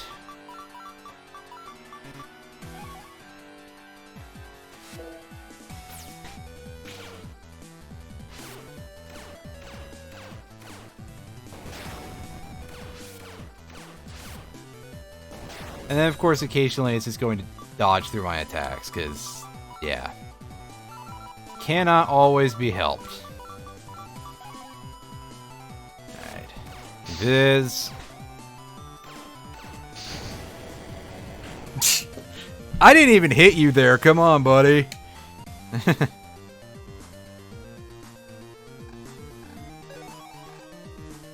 Alright, and there's our old passcode, so we can get through here. And let's save. I'm pretty sure this is only 2 areas, by the way, this little bonus dungeon. But still. Oh, I get it. I've played Earthbound before.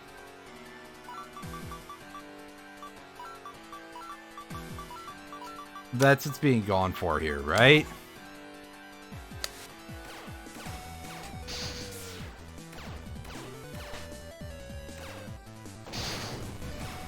Oh, my thing timed out. Touch this side. Fuck, and that's why we save regularly, because... yeah, that was a complete and utter cheat. Like, there was no way for us to deal with that.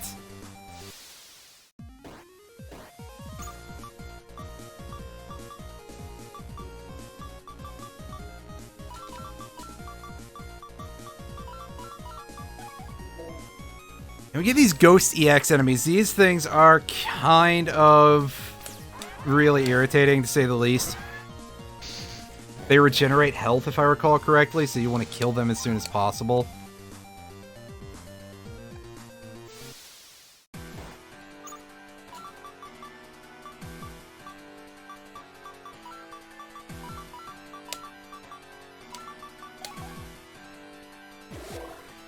And we got this shit going on for us again.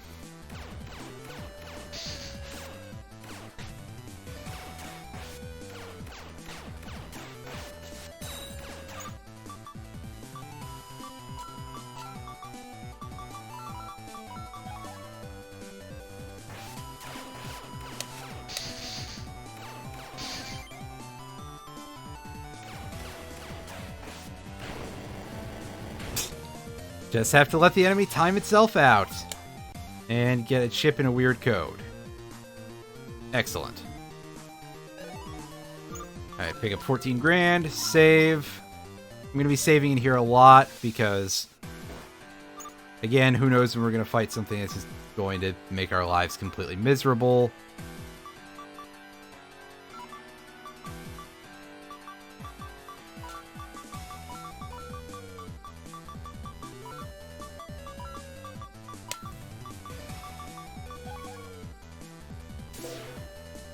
Do this.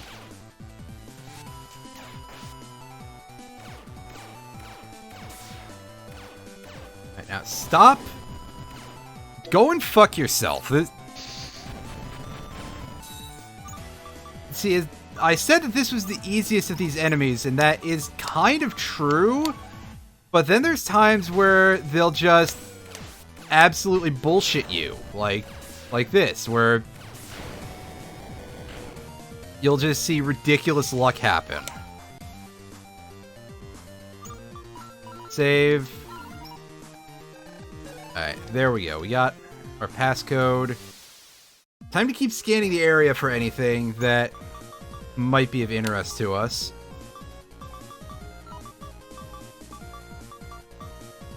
This hand sucks. I'm not a fan of this. I'd like to speak to this hand's manager.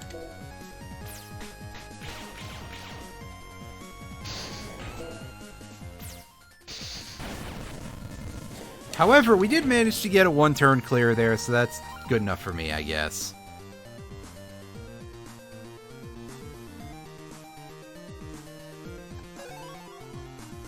Full energy, that's pretty good. I'm probably going to end up just popping that in a second, because I kind of need it. Okay.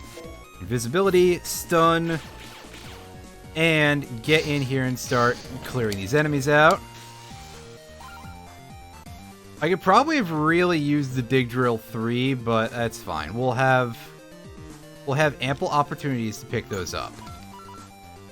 And you can see this time we're dealing with three gates in a row. We can't even crack any of these open until we get the correct one. So I'm gonna heal, resave, and fight one of the enemies who doesn't care about me being invisible. You love to see it. Wait, no, the other thing.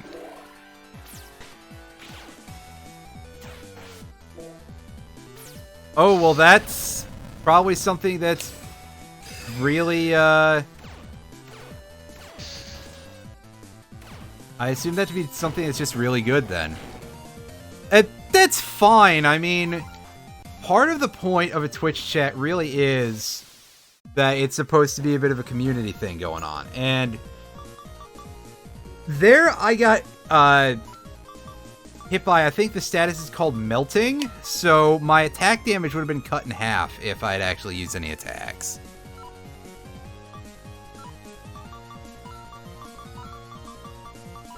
Okay, so that's just kind of weird then, that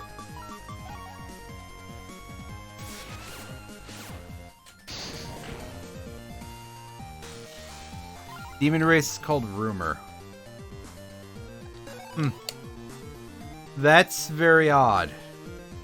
I confess to not really being very knowledgeable about a lot of SMT stuff, so I couldn't actually tell you too much useful there.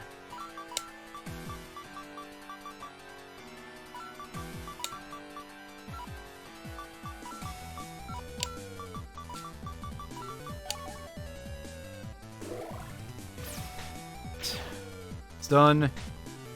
120. Yes! Oh, that's going to not quite kill this enemy, but we got into a great position there. Bronze Napalm. That's one that we've been getting for a while. Yeah, because I think it's Bronze Napalm, Metal Napalm, and then the next one is probably like, I don't know, Garbage Napalm or something.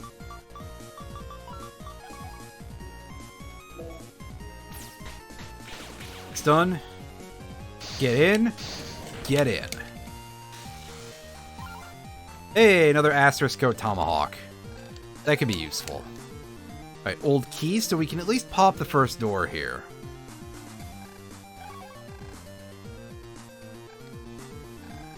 Alright, we need an ID data here.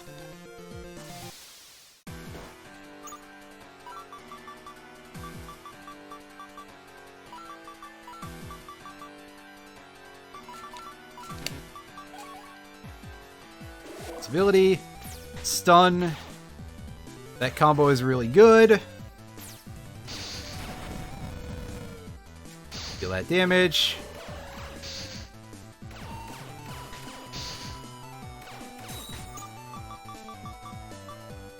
And of course I have to deal with this crap the whole time. So we're gonna switch.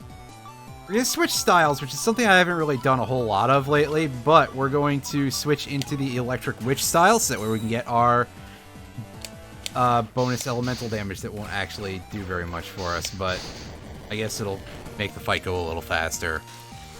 And we won't take tons of damage from the ice shots. And there we go. I remembered that there was at least one instance of a program being really close to the start. Alright, so crack open the third door and save because we're gonna have to fight this goofus here. There you go, an Autoroid, yeah. It's a zombie. We're fighting a zombie Navi here. A Zoanroid. Is that a Zoanoroid? A reference to the Battle Network anime? Did I forget what it was called as an anime series? I would imagine that that is indeed what this is a reference to.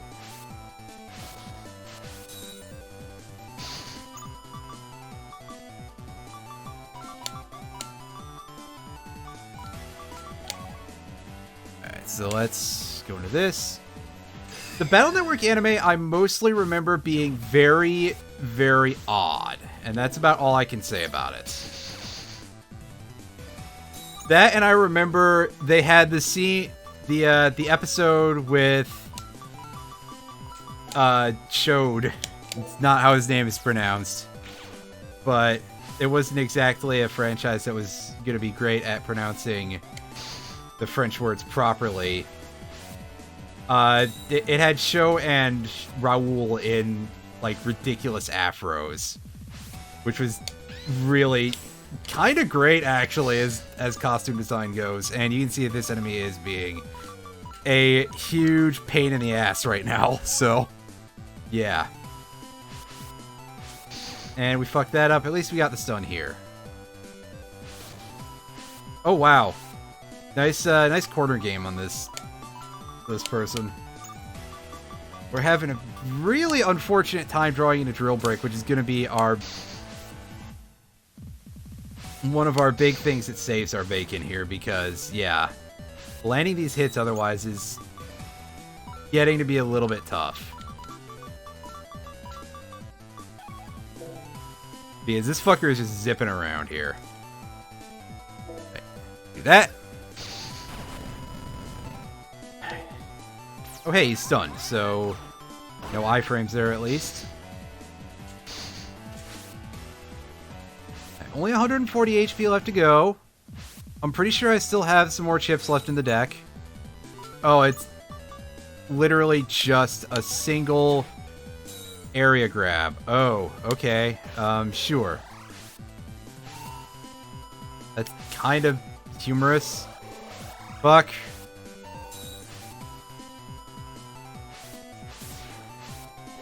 Alright, so we're gonna basically try and bait him into...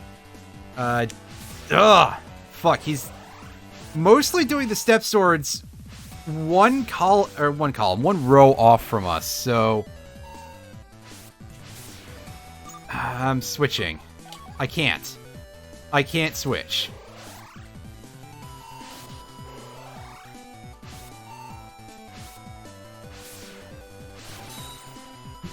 Fuck's sakes. This guy dodged like 90% of my attacks, so that was a big issue. And with no triple hit for, Alright, so can we skip this dialogue? No. Man, this is gonna be tough. I need the game to, like, just not be a complete dill about this, basically.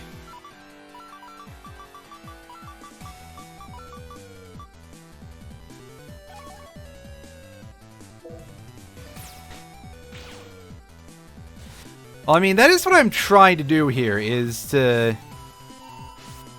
But he's basically getting in and out of the area a little too fast for us. And unfortunately, the heaviness status there that we landed on this guy is not lasting quite long enough. Alright, so... That's what we need to see more of, really. And not that. As you can see, there he is jumping out of the target zone for our attack.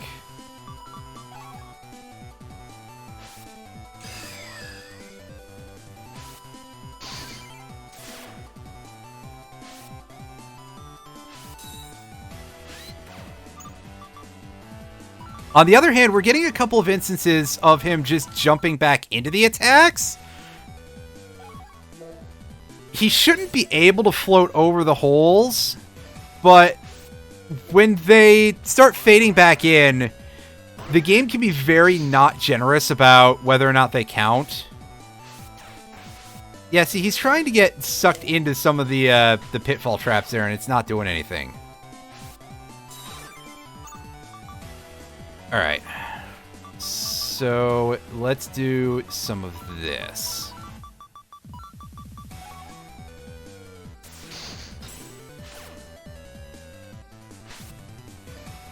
Hit him! Go back! Fuck you, dude!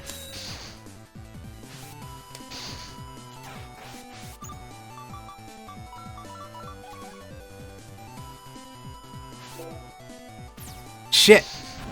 That was the win. If I had just not screwed that up, that would have been free. Damn it! Motherfucker! Alright. We switch over to this style because we have the flamethrower charge attack, and that has the best range out of any of the charge attacks we have. And if I could just not get interrupted during any of my shit, would be real nice. Unfortunately, its damage is only 40, but that's fine. Get out of here. There we go.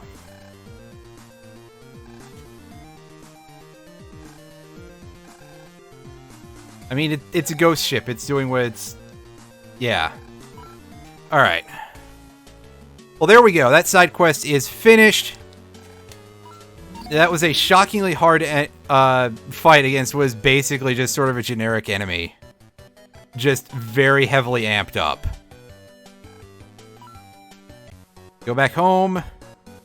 Hand the thing in.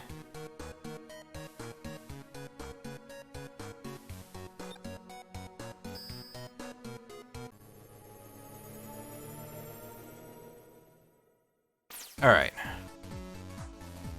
I am going to save before this, just to be sure. Alright. There you go. Alright, so let's see what happens. Maybe not much of anything. Oh!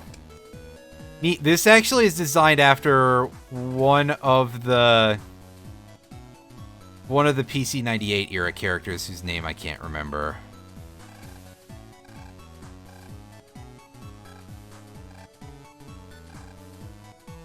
Yumiko? Was that the same one? Yeah, I guess so.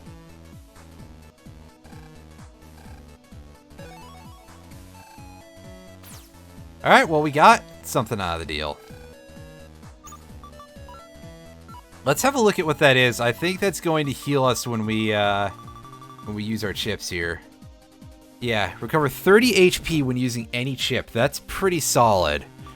However, I really like what we have going for the moment, so hooking that up is going to not be a very easy thing for us to do. Am I winning, son? Well, I just finished the side quest. That counts as winning, I suppose.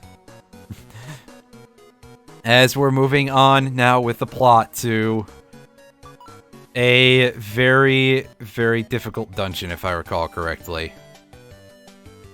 Oh, hey, nerd, what are you... Nothing special. Alright. Let's go into... Am I stuck on someone? Oh. I don't remember if we've used this code before or not. I have a list, I think. Some of the ones I've used, 9735. Yeah, I've already used that password, so I don't remember what the thing we got out of the number trader for that was, but why not? Oh yes, here's a person who's going to inform us what this phone box is for. Well, hopefully that person just stands there slack-jawed at us forever while we try to infiltrate Border Concerns HQ here. That's just an NPC. We can take that fucker. Come on. Yeah, I'm pretty sure you've got a bazooka or 20 to handle here. Oh. Well. We just got stun-gunned. You know, I assumed that random people just jack into this phone anyway and just fart around for a while. Were we actually spending that long just getting up to this nerd? Alright, what do you got, buddy? Are you gonna give him the Vulcan nerve pinch?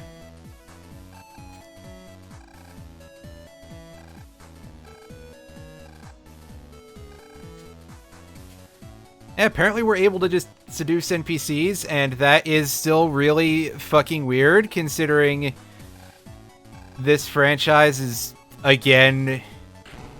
Outside of a very, very few things, I've expressed this before, but the Toho franchise is very much safe for fairly young audiences. Young audiences who would have to be really fucking good at video games, yes, but like if my 8-year-old was good enough at the type of video game that the regular Toho games were, I would be fine giving them those games. And instead, in a lot of the fan content, you get a bizarre amount of adult situations or just violence that is extremely dialed up and all this other stuff.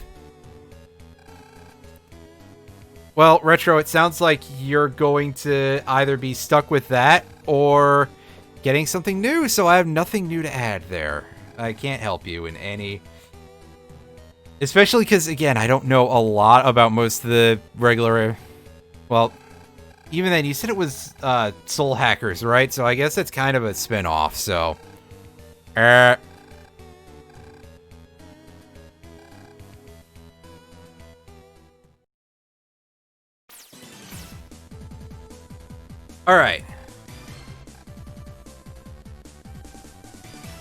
So, here we go. This dungeon is pretty tough, and you will notice we can't do sub-chips. We can't change our folder. We are locked into what we have, and it just happens out of nowhere. This game is a little bit on the needlessly mean about that kind of shit. My company, Navi? Yeah, as far as you're concerned, I am. And we're going to be getting a lot of pretty tough enemies here. You can see we got an enemy here in the middle of this formation as the linchpin here who is at 600 health. This is not going to be pretty. There's been a lot of death in some parts of this series already, but it's probably going to be even... There's probably going to be even more of it in some parts here.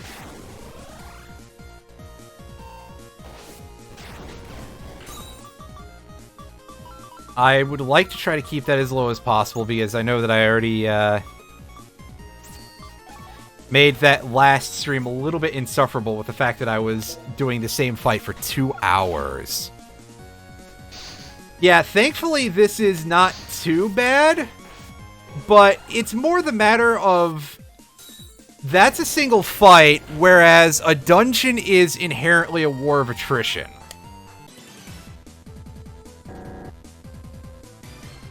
Music is pretty good though. We got the orchestra hits here, and they are just absolutely going nuts.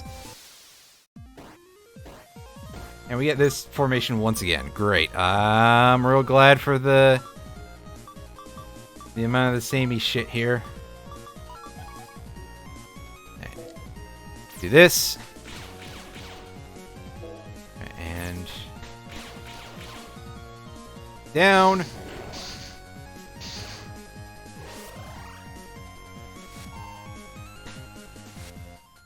Because thankfully, we were blessed with a really good hand to start with here.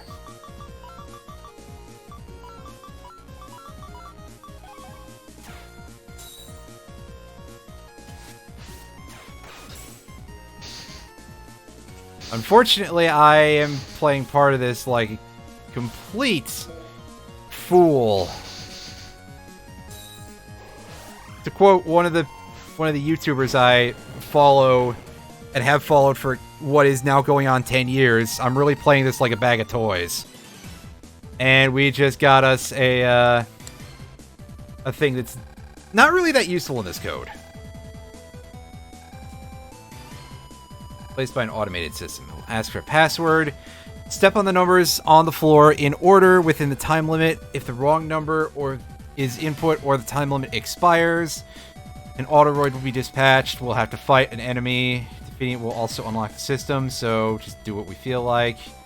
Maybe dice faces are Han numerals, so it might not be that simple. So that is this is going to be a bit of a problem off and on here, and we are timed for this, and sometimes you'll just miss the tile because you have to hit the middle of it.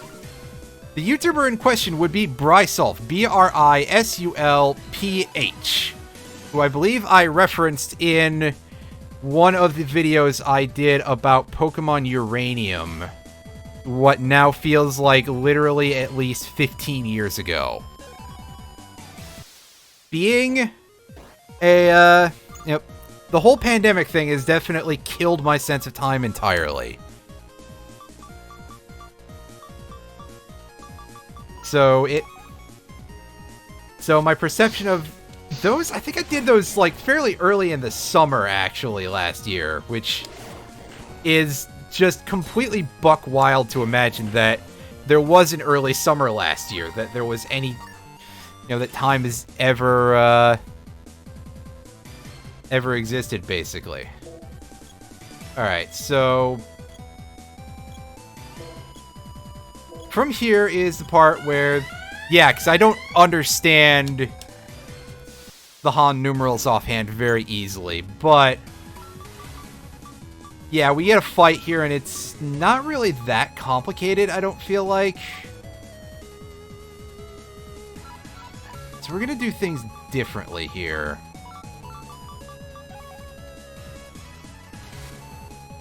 Alright, lure you into the front row. Let Spanderman deal some pretty heavy damage here. And do this.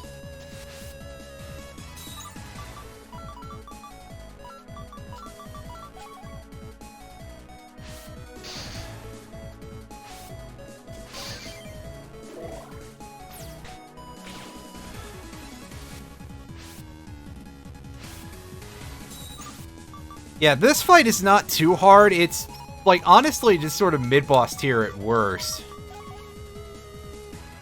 But these enemies are kind of damage sponges, and really you have to come in here fully equipped, otherwise you're gonna get screwed, because the game doesn't tell you, hey, yeah,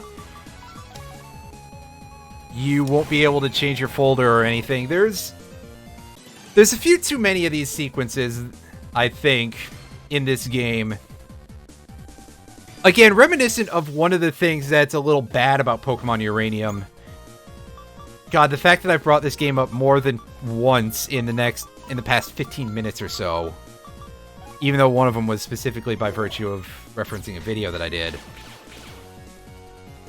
is a little bit concerning. Anyway, the thing that I wanted to mention is that there's this one sequence in that game at, like, kind of the middle of the game, like, just around the 5th gym, where the game is like, oh, hey, you're not going to have access to a PC for a while because, for some reason, the town that the 5th gym is in has, like, no technology whatsoever, so there's no PC. And that's really, really terrible. Alright, so we gotta fight the security forces here, and we get an amount of HP that is spread across a fairly wide set of bodies here, but... Or it's a fairly large amount of HP spread across multiple bodies here, but the fact that they're all this spongy is going to make things really easy for us. We just have to kind of be careful because... Yeah, these are some pretty nasty strats that some of them pull out. We've got the one with the charge cannon, which I believe hits you through invisibility for some reason. And I could have ordered this better, but I decided not to, apparently. The low HP guy is the one who sets the poison rose, I think, and does something else really, really stupid that I can't remember off the top of my head. Blue Man Group is just swords all the time, though. Like, nothing really big to be concerned about there. We're going to be fighting more of those enemies as we go. Alright, it's locked by security. So, deal with this. We just have to interact with the thing and deal with something on the other side. I'm not 100% sure where those bars went because that animation was just, they disappeared and the screen rumbled.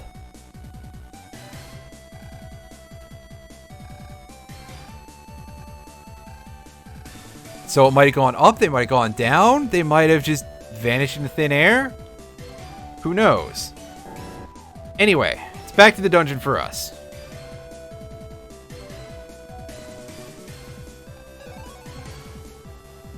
And we got ourselves a nice little upgrade there that is going to eventually be useful. Alright, so we got Yorihime hanging out around here, and we're starting to see... We're going to see those color autoroids in these random encounters now. Now that we're aware of what they are. Why did I pull the drill hand? I don't need that. Oh, that was an effective white card, right. Right. If I could just pay attention to what I'm doing in the game. Alright, you, what do you got? Hey, I got a full heal that I didn't need. That's really not well timed in my opinion, but we didn't heal there. Oh, you were just playing this there, Ezra? There we go. I noticed that it was an E, not an O at the end of the name. How is it going? I hope you enjoy the game because I think it's pretty good.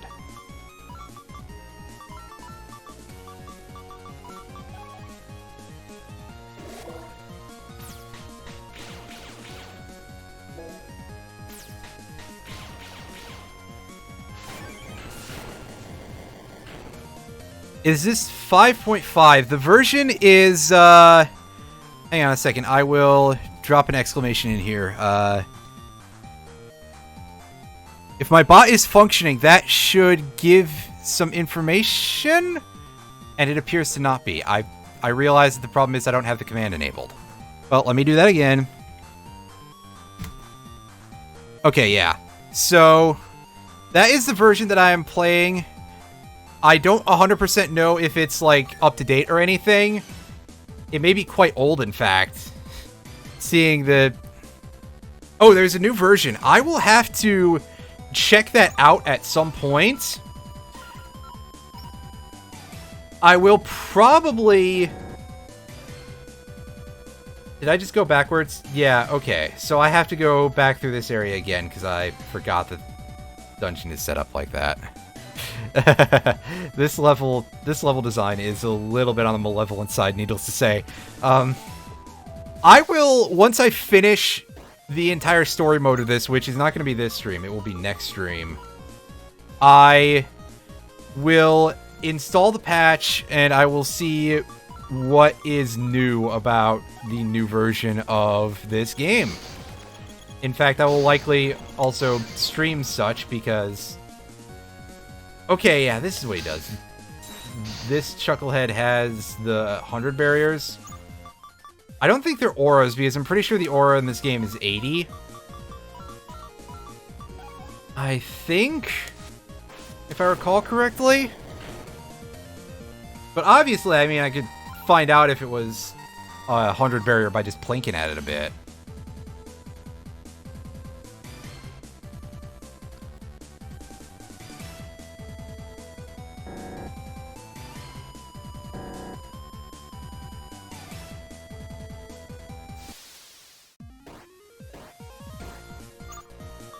Alright. Another pretty easy fight here.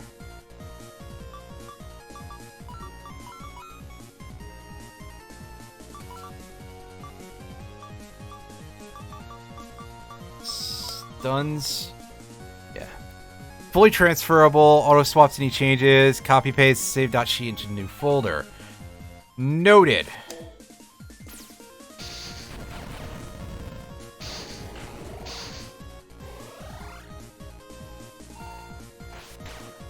Is there anything, like, does that change any of the main story content in a significant way that I would really want to do that now or do it later?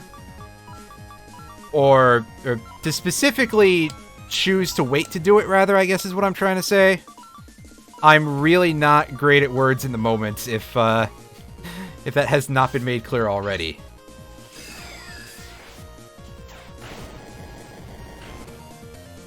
And yes, as we got to see there, that Goofus, it only adds story content. Okay.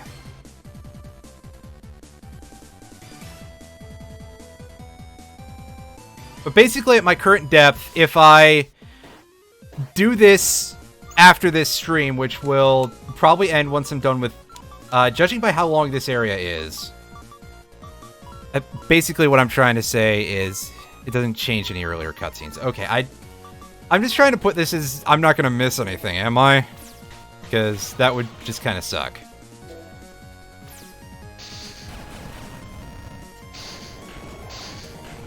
And I don't know how much people are going to want me to...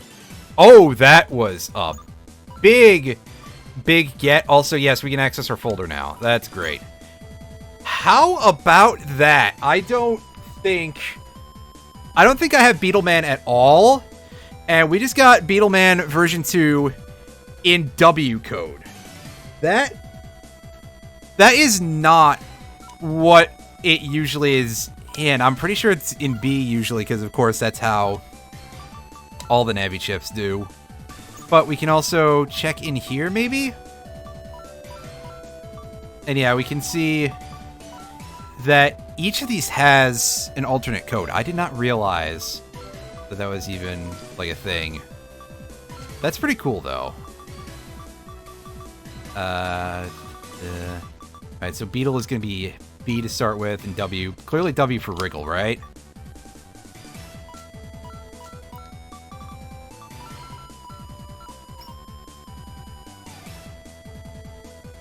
I do it after and I wouldn't miss anything. I'd only get extra content. Okay, good. That is the main thing I wanted to know. Thank you very much there, Ozra.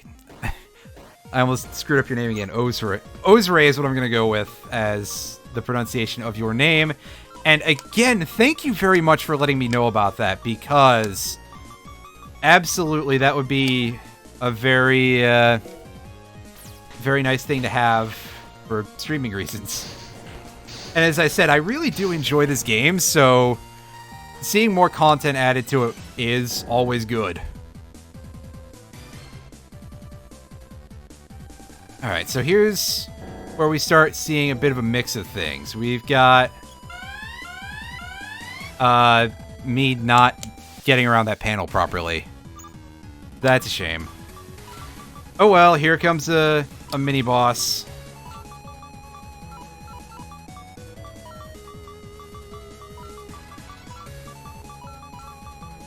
And this is where we start dumping all of our support crap, basically. Oh, I did that during his iframes. That was really stupid of me. I don't have a lot of timing down on a lot of this stuff.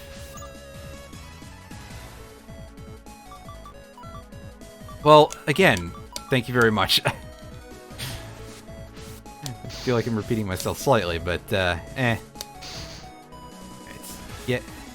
stay there.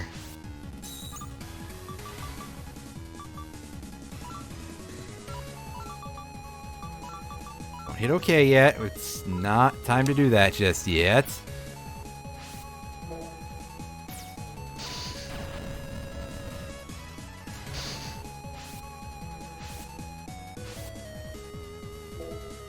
Perfect.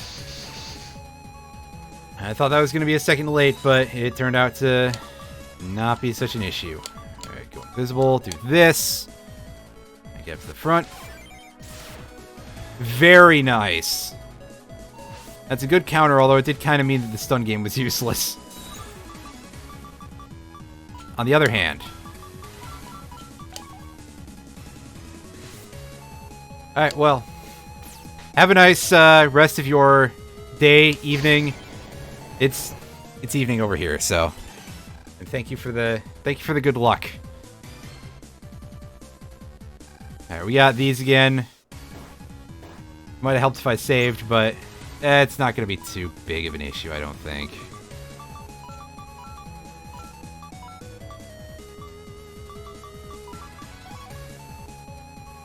Ghost Body, Tailwind.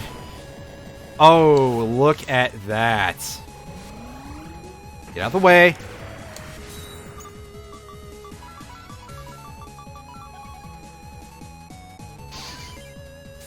Nice. Like, this guy's step swords are a little bit of a pain in the butt, but I think we can deal.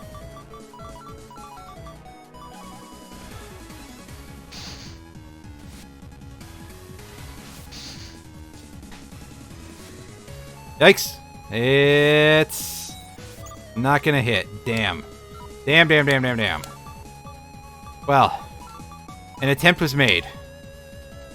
We didn't spend our electric drill, did we? I don't think we did. Get out of there. Easy. Alright.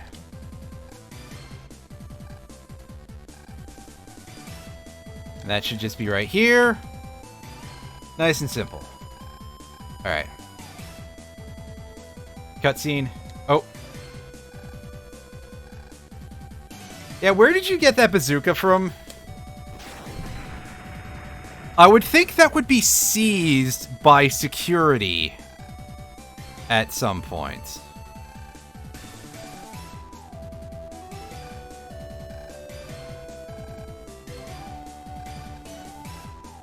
But, sure. Sure. Let's go ahead. Save here. And we get this bit of a roundabout going on here.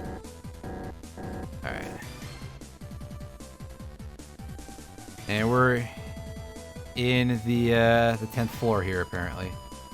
Alright, so 1, 2, 3.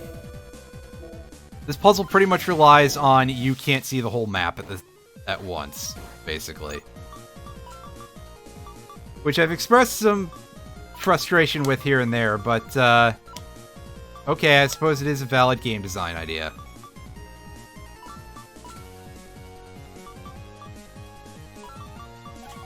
Not one that makes me happy, but valid nonetheless. Back to the front, buddy.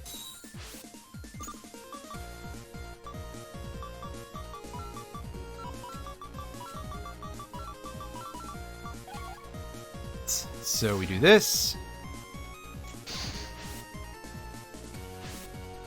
Get our tuning forks on the go here, and yes! Perfect job there, Gravity Ball. And we got ourselves yet another area grab in the asterisk code. Those are my favorite ships in any Battle Network game, and I'm so glad that they exist here. Just in case I haven't made that clear enough yet, they are some of the best supporting ships, like, ever.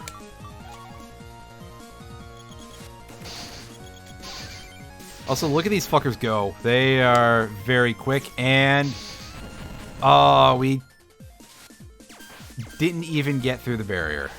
Well, great.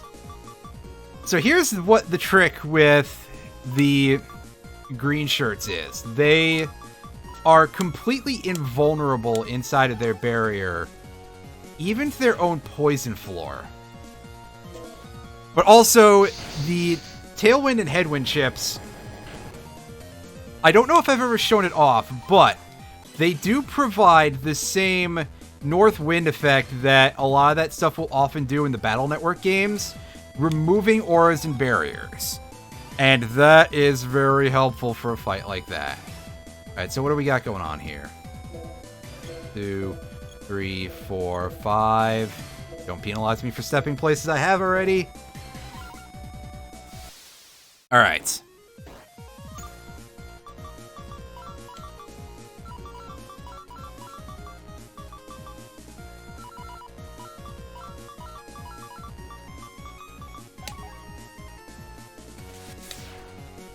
Pull them in.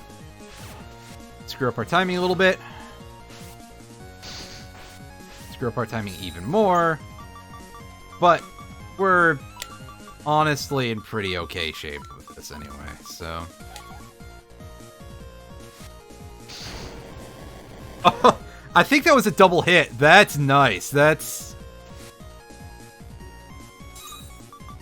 just kind of perfect, if so. Alright. Nice. Again, the Tailwind slash area grab non-bow is definitely something that I think would make anybody look at my folder and just go like, what the fuck is wrong with you? But also,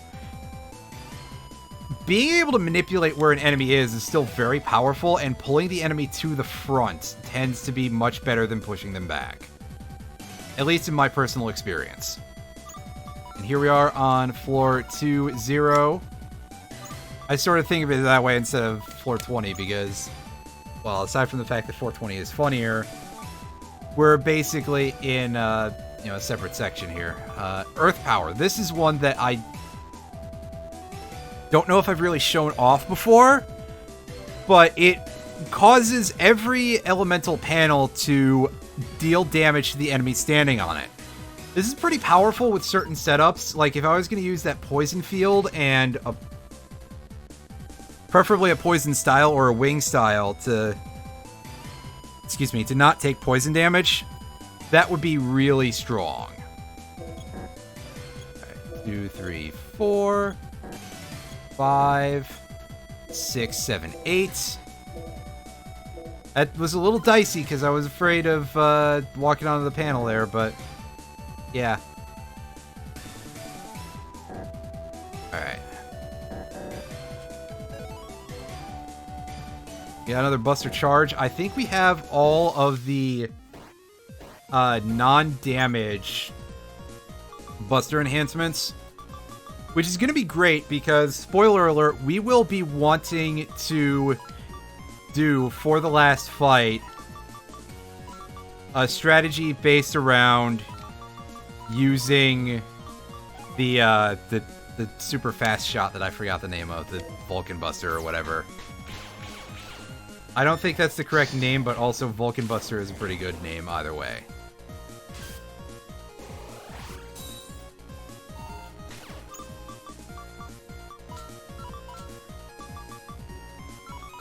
Alright, invisibility.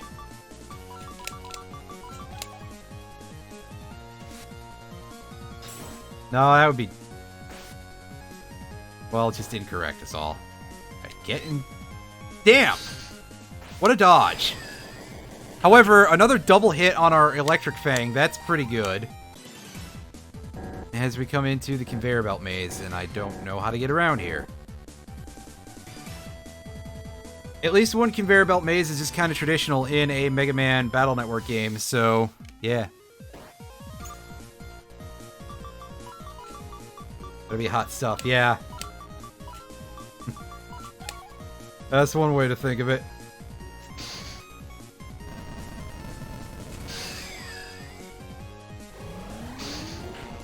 Oh, okay, so the red Autoroids actually do use other attacks besides Charge Cannon.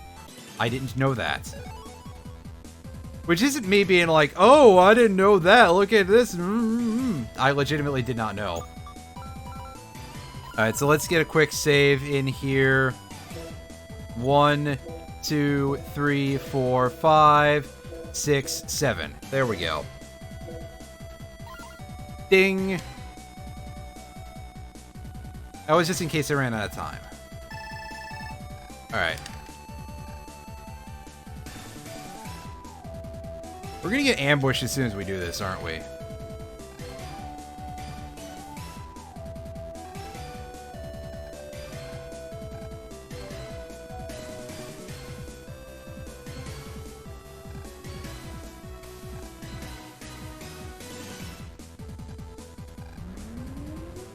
Ah, yes, Racing is out here giving us a Metal Gear speech.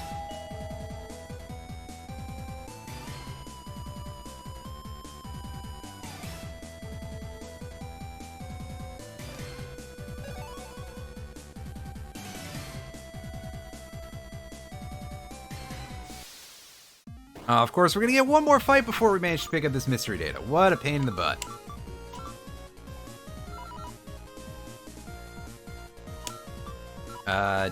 Do that in the correct order would be a smart idea.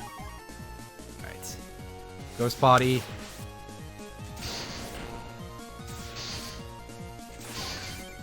Alright, well, I see that the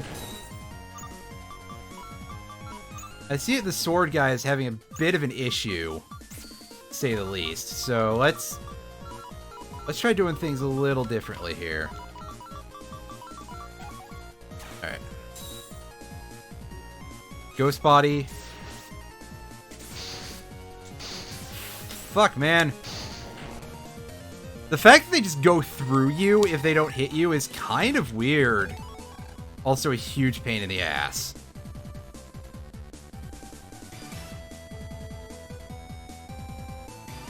Alright, what do we got going on? 4 gates to get through. Okay. This is a pretty simple level design here. And Racing, where did you now get a fucking Uzi? You've had a bazooka as well? Are you just gonna pull out an entire Worms arsenal here? Are you gonna call in some airstrikes? You got a concrete donkey in there that I don't know about?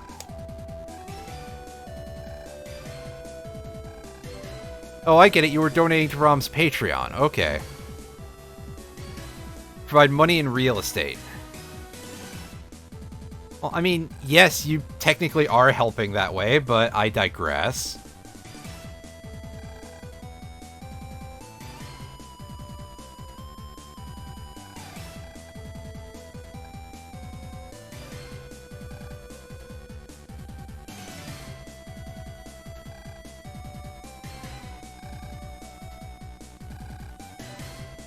Oh, okay, so you're just kind of a horrible person who got bored. That's That's a good take on the rich, I guess, because, again, it does fit with the franchise, too. Oh, Worms Armageddon is so much fun. I'm pretty sure the Steam version has working netplay now, which is pretty great.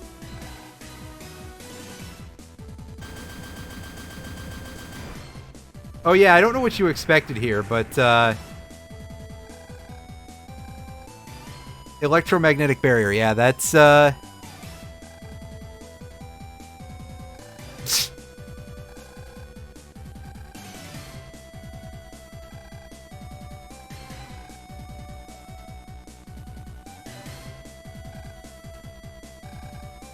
That flickering effect is definitely doing a number on my eyes, too, by the way. I'd like to apologize to anybody who doesn't deal very well with flashing lights. It's not great. There are a lot of things that tend to flicker in the Battle Network games, but it's usually not that strong. Alright, so we gotta figure out how to shut this electromagnetic barrier off, and I'm pretty sure it's just gonna be, hey, get these 4 passwords. Let's pick this up real quick. 15 grand. Yeah, again, there's a couple of notable flickering effects in a lot of the Battle Network series, but they are usually nowhere near that harsh. That might be a little overkill.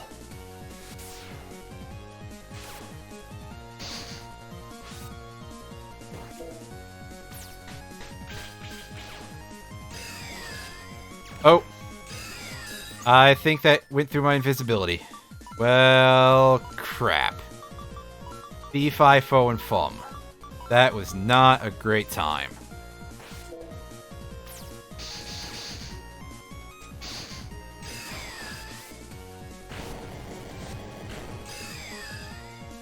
I mean, if this enemy really wants to make half of the field deadly for the other team, they can be my guest. Well, I sure hope that nobody is sick of seeing drill.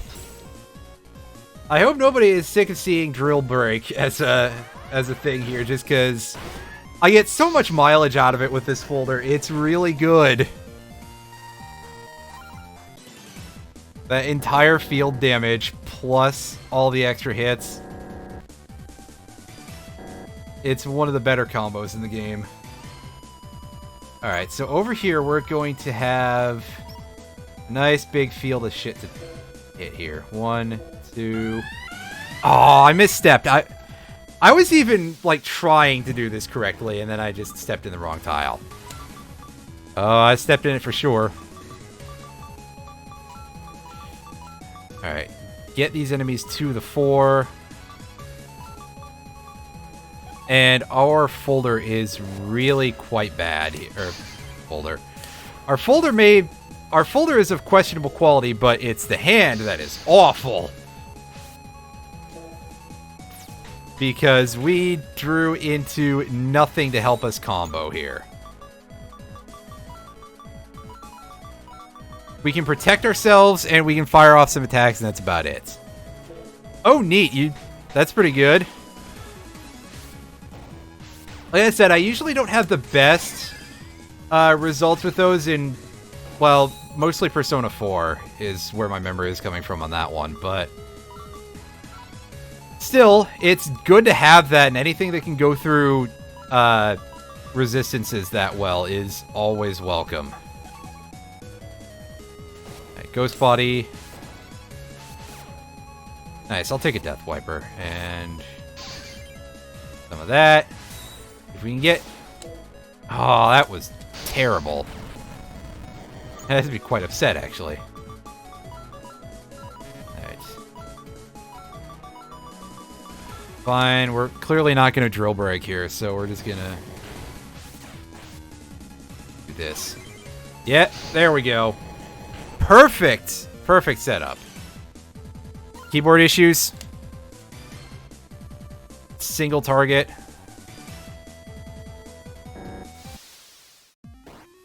Well, now I'm trying to remember if that was the case in P4 or not, and I would like to hope that a single target... I'd like to hope that a single target spell of that nature would be better than an AoE one, just by virtue of that's how those things tend to be, you know, divvied up numbers-wise, right? Alright, well, if it does good damage, that's the important part. As long as the spell is actually useful outside of, like, weird edge cases.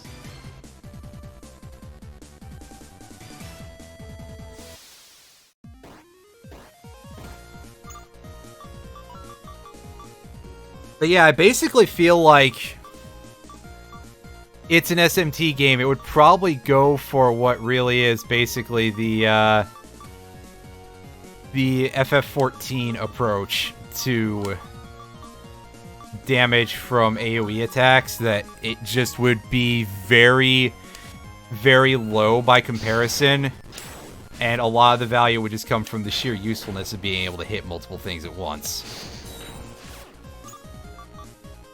Also, good job with that that tank AI there. Just absolutely broken.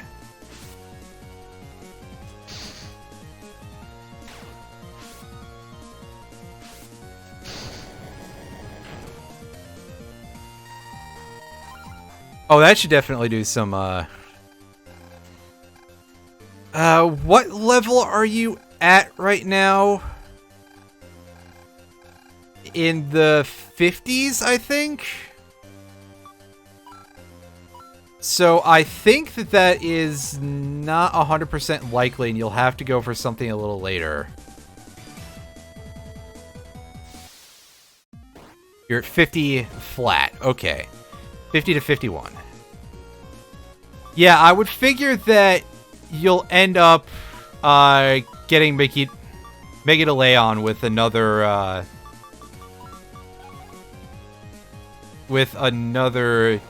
demon entirely much later. Again, sort of applying a lot of my knowledge about Persona and how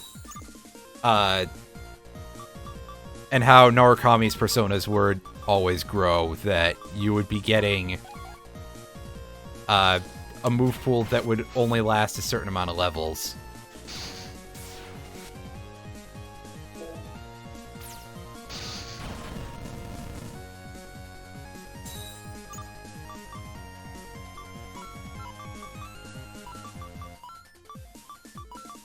Well, that... sounding like a broken record here, but that does sound like a late game thing. Unless it's a case where it's a good skill that is limited by the user's stats, which could happen in a case like that where you would get it much earlier than expected, but you wouldn't necessarily have the stats to back it up for much more of the game. On the other hand, it would probably delight speedrunners anyway. Okay,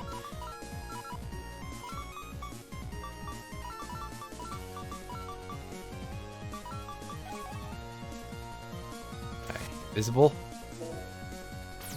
And thank goodness the thing opened its mouth.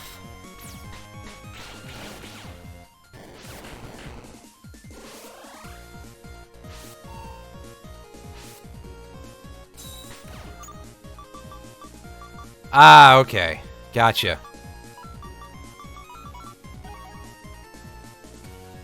Interesting.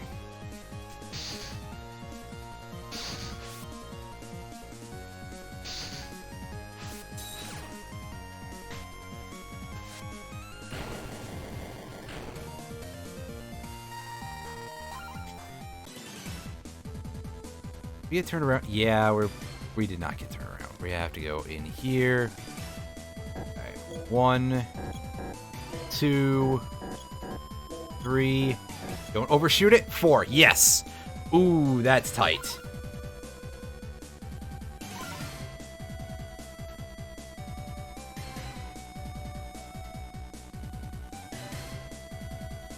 Wish I could just, like, slash return to the beginning of this area. I've been playing a lot of Final Fantasy XIV lately. Someone gifted me a sub, and that was very kind of them. But also, I'd been playing for a bit prior to that before my sub lapse, and I've been doing a lot to try and get all of my crafting classes to level 80. I have, most of them are, I think like half of them are there now. And I only have to do, let's see, Carpenter is at 79.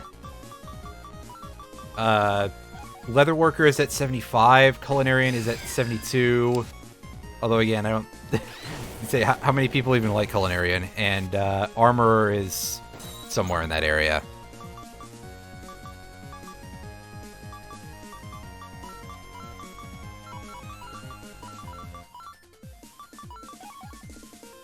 So yeah, I've gotten a lot of that done, but also that means that I've basically been spending most of my time in the Diadem and in Ishgard.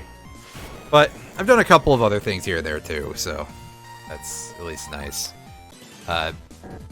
Obviously, the Slash Return, I'm thinking of one of the dungeons in particular, Hawk Manor. I think regular version of Hawk Manor, where you go all the way to the end and you're supposed to come back, but you can just do Return and just get back easily. Alright, I had no idea what I was supposed to do here offhand, so yeah. Spell effect to the front row, Twister Kick. Somebody. Mazan and Mediarama. My main point of advice would be later on to look for something else that's a good healer. Because as good as a lot of the other damage skills are, they're probably going to end up being ancillary to the ability to not get, the ability to heal your party members and stop them getting killed. And also that you should definitely, status healing is going to be a big thing because, again, it's an SMT game. That kind of stuff is set up in those games specifically to be very strong.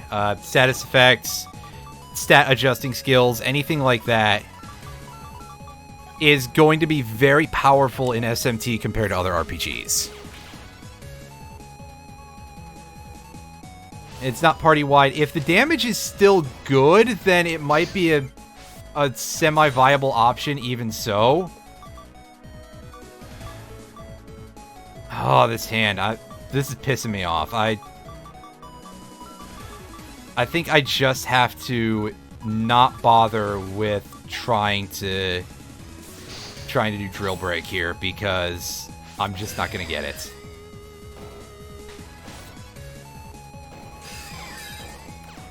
Oh, that is a good counter.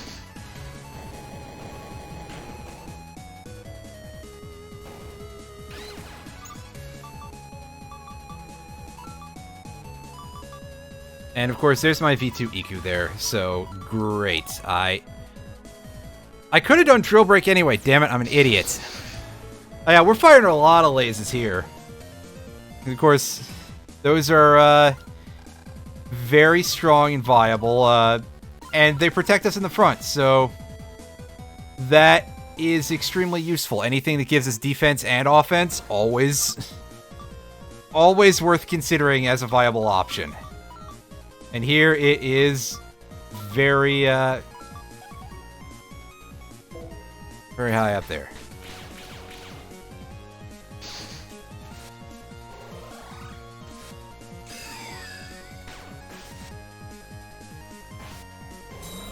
Yikes. Not liking how this is being set up against me right now. Alright, let's do this.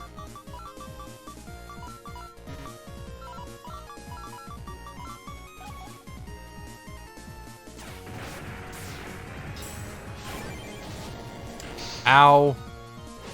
Not the place I want to be right now, but unfortunately I don't have a ton of say in the matter.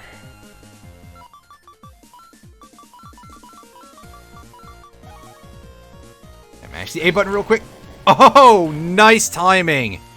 That's so good. Oh. Well, let's sub-chip up real quick. That was a pretty scary fight. Yeah, unfortunately, we didn't have a whole lot of say in the issue, so I guess what can you do? But thankfully, the enemies were stuck over there as well a lot, so here's our opening hand that we really want to see. In this folder, where we get a drill break to start us off with, and we can get some other good AoE damage going here. Hit him. Yes! Oh, perfect! Perfect, perfect, perfect. And we get... That's actually pretty nice. Okay, so... 2, 3. We might be screwed because we got stuck on that little side there. 6, 7, 8. We managed to pull it off. I was quite worried there because that seems like the sort of thing where we'll just be like, hey, yeah, you screwed up ever so slightly there, you're fucked. And not quite. Just very, very nearly so.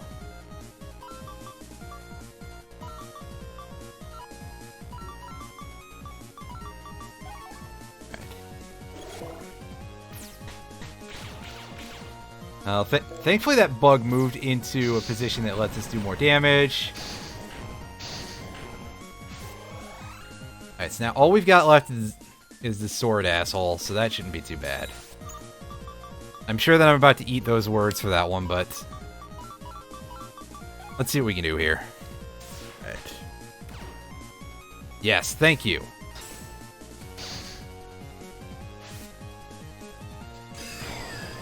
Perfect! Walked right into the death ray. Awesome. Very, very good AI there. Letting us speed things up a little bit.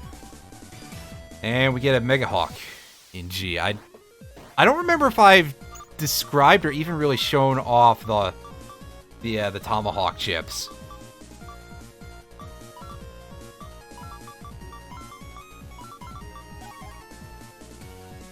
Get over here. This. Open up. There we go. Unfortunately, the 300 HP enemy is in a position we don't want. Was invincible there, so yeah. Okay. That.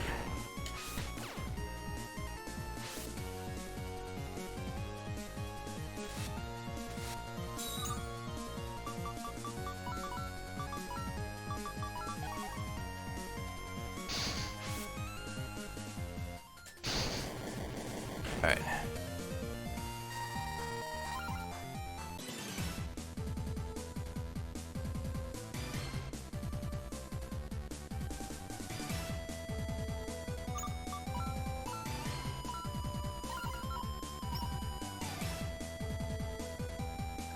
Magic Reflect seems like a pretty big thing to keep in mind, so that seems like you don't really want to replace that until you have something incredibly strong.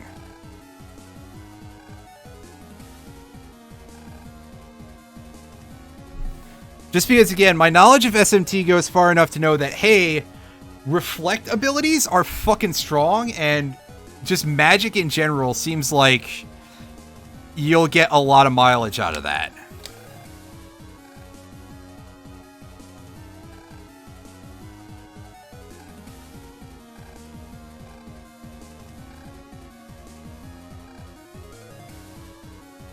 Alright, so I see we've got Yukari is over here trying to speedrun 1P2C% here.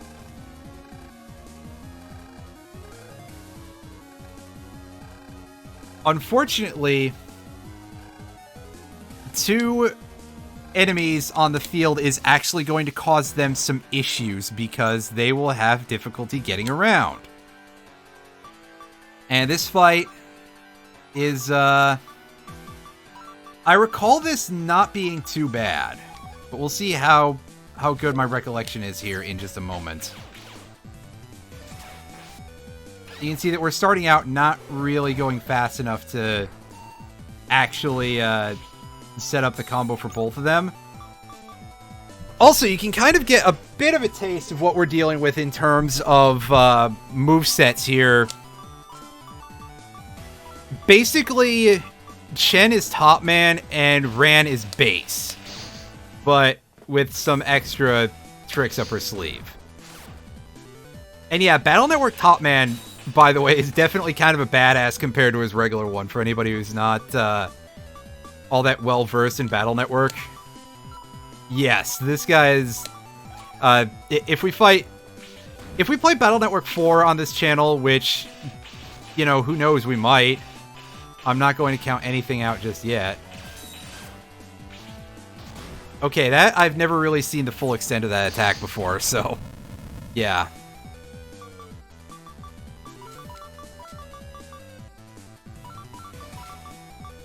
Alright, so just keep standing here for a second. Make sure that the iframes have worn off. Oh, they already have, yeah.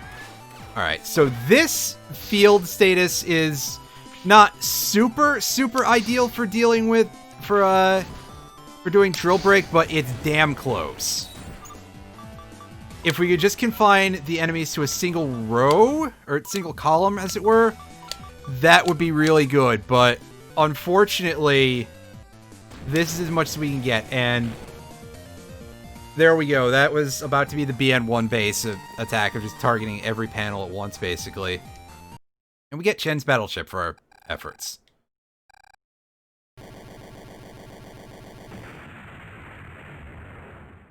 See, I was worried that that wouldn't work very well. But if it's doing its job... Oh, nice. To be fair, I think the odds on instant death moves in those games tends to be pretty good.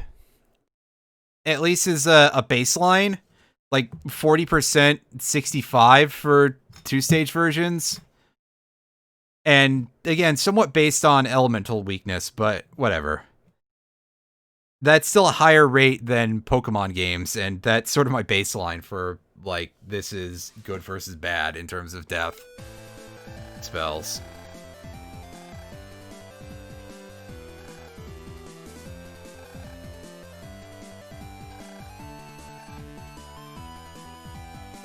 Yeah, I don't think that's the case either, Alice.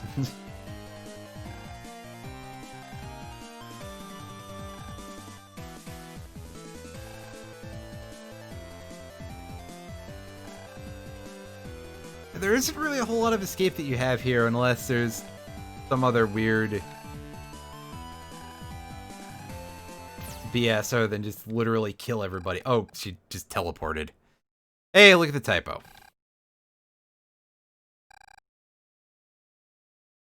Well, again, it fits in with who the character is, so yeah. Left the information we're looking for somewhere in the building. That is, I guess to be expected, sure.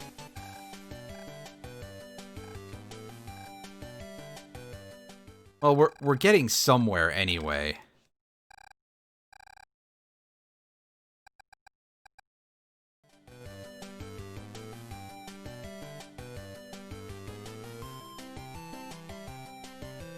Yes, so it looks like we will be completing this game's main story next time.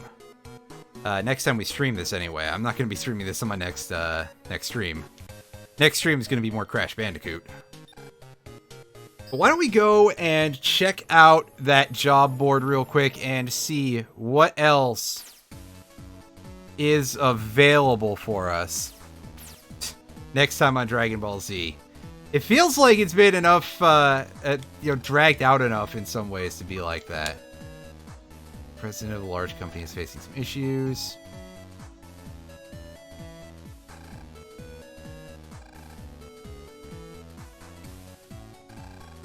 Oh, it sounds like Border Concern is already having a bit of an issue. Any philosophers out there? The Depths of City Area 2. Let's grab that one real quick. I mean, I guess it... Like, especially if it fits, and in this case, well...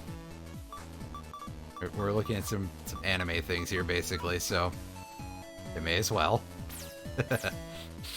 Let's get ourselves to that area, and let's see if we can just knock this one out real quick.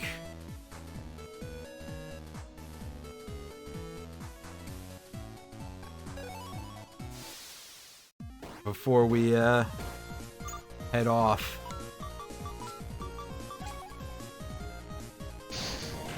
Alright, back to a territory where basically everything we get is S rank. That was an I-code chip, but I don't think it really has a good place in our folder because it doesn't combo very well with anything else we have.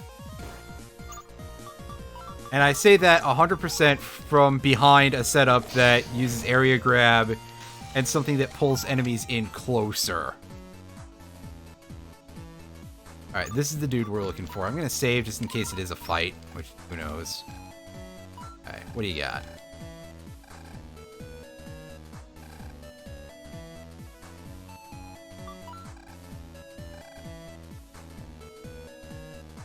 Well, you see, oh,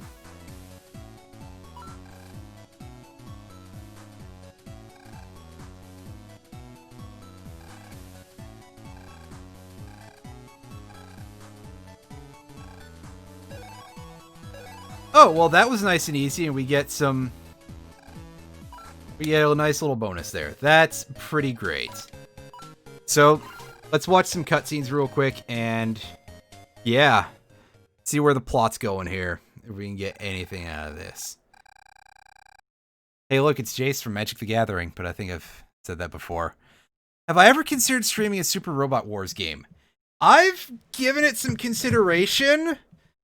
I actually own one Super Robot Wars game on a physical medium. I have a copy of Super Robot Wars Z for the PlayStation 2. But of course, that's all in Japanese, so I wouldn't be able to understand it, and I would need, like, freeloader or whatever the thing is called, freebooter. I think it's freeloader is the ordinary thing for playing off the PS2. Or I could run it off of my emulator, but of course the issue still remains, it's solely in Japanese. So I would really want there to be a translation patch that I could run off of, and then I could just run it off of an emulator. But I don't know if there's a full patch out there for SRWZ. There's gotta be a full or full-ish text translation out there, but I don't know if it's ever been organized into like an actual patch file is the problem,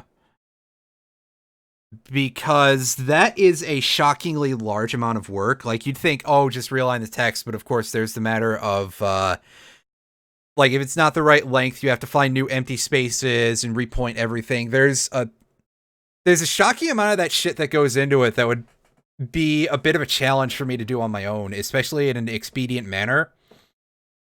And if it's something where there's, like, character limits on names or anything, God help you, you may have to do some really hardcore shit. That was a thing with Pokemon games way back when. I remember back in what must have been sometime in 1999, I think, when Gold and Silver had just come out in Japan and somebody was doing a translation before they came out in the States or any other English territory. So you would get weird things where the name limit on the Japanese Pokemon games is only 5 characters. But of course, most Pokemon names in English are much longer than that, up to 10 letters, and in later games, even longer still. So it ended up being really weird looking a lot of the time.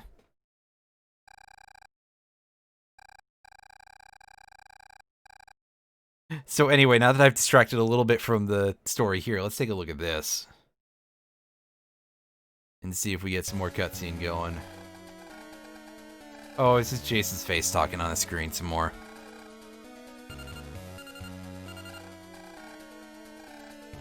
Dr. Morchika, what do you got, buddy? Something you like to speak with us about concerning Shanghai and Net Agent Center right now? Mind coming by one chance? Yeah, apparently it's pretty close to the end game. Alright, so yeah, that's the other plot email. Alright, so let's go ahead and save, and if you'll pardon any of the strange noises I've made. Actually, I'm going to do one last thing real quick. Oh, take a look at this giant mecha hanging out here. I'm going to take a little moment here to see if we can throw some stuff in this. And we got a little bit of junk in here that we can recycle.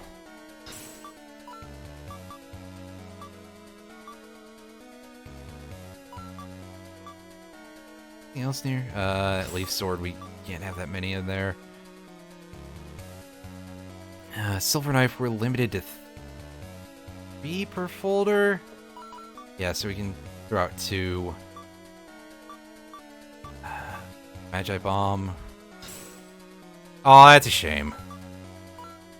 If there was one out there, I would absolutely take a shot at it, because those do look like a lot of fun. And I would, like to share that with the world if that turns out to be the case. So, yeah. That's a shame. Well, thanks for looking, though.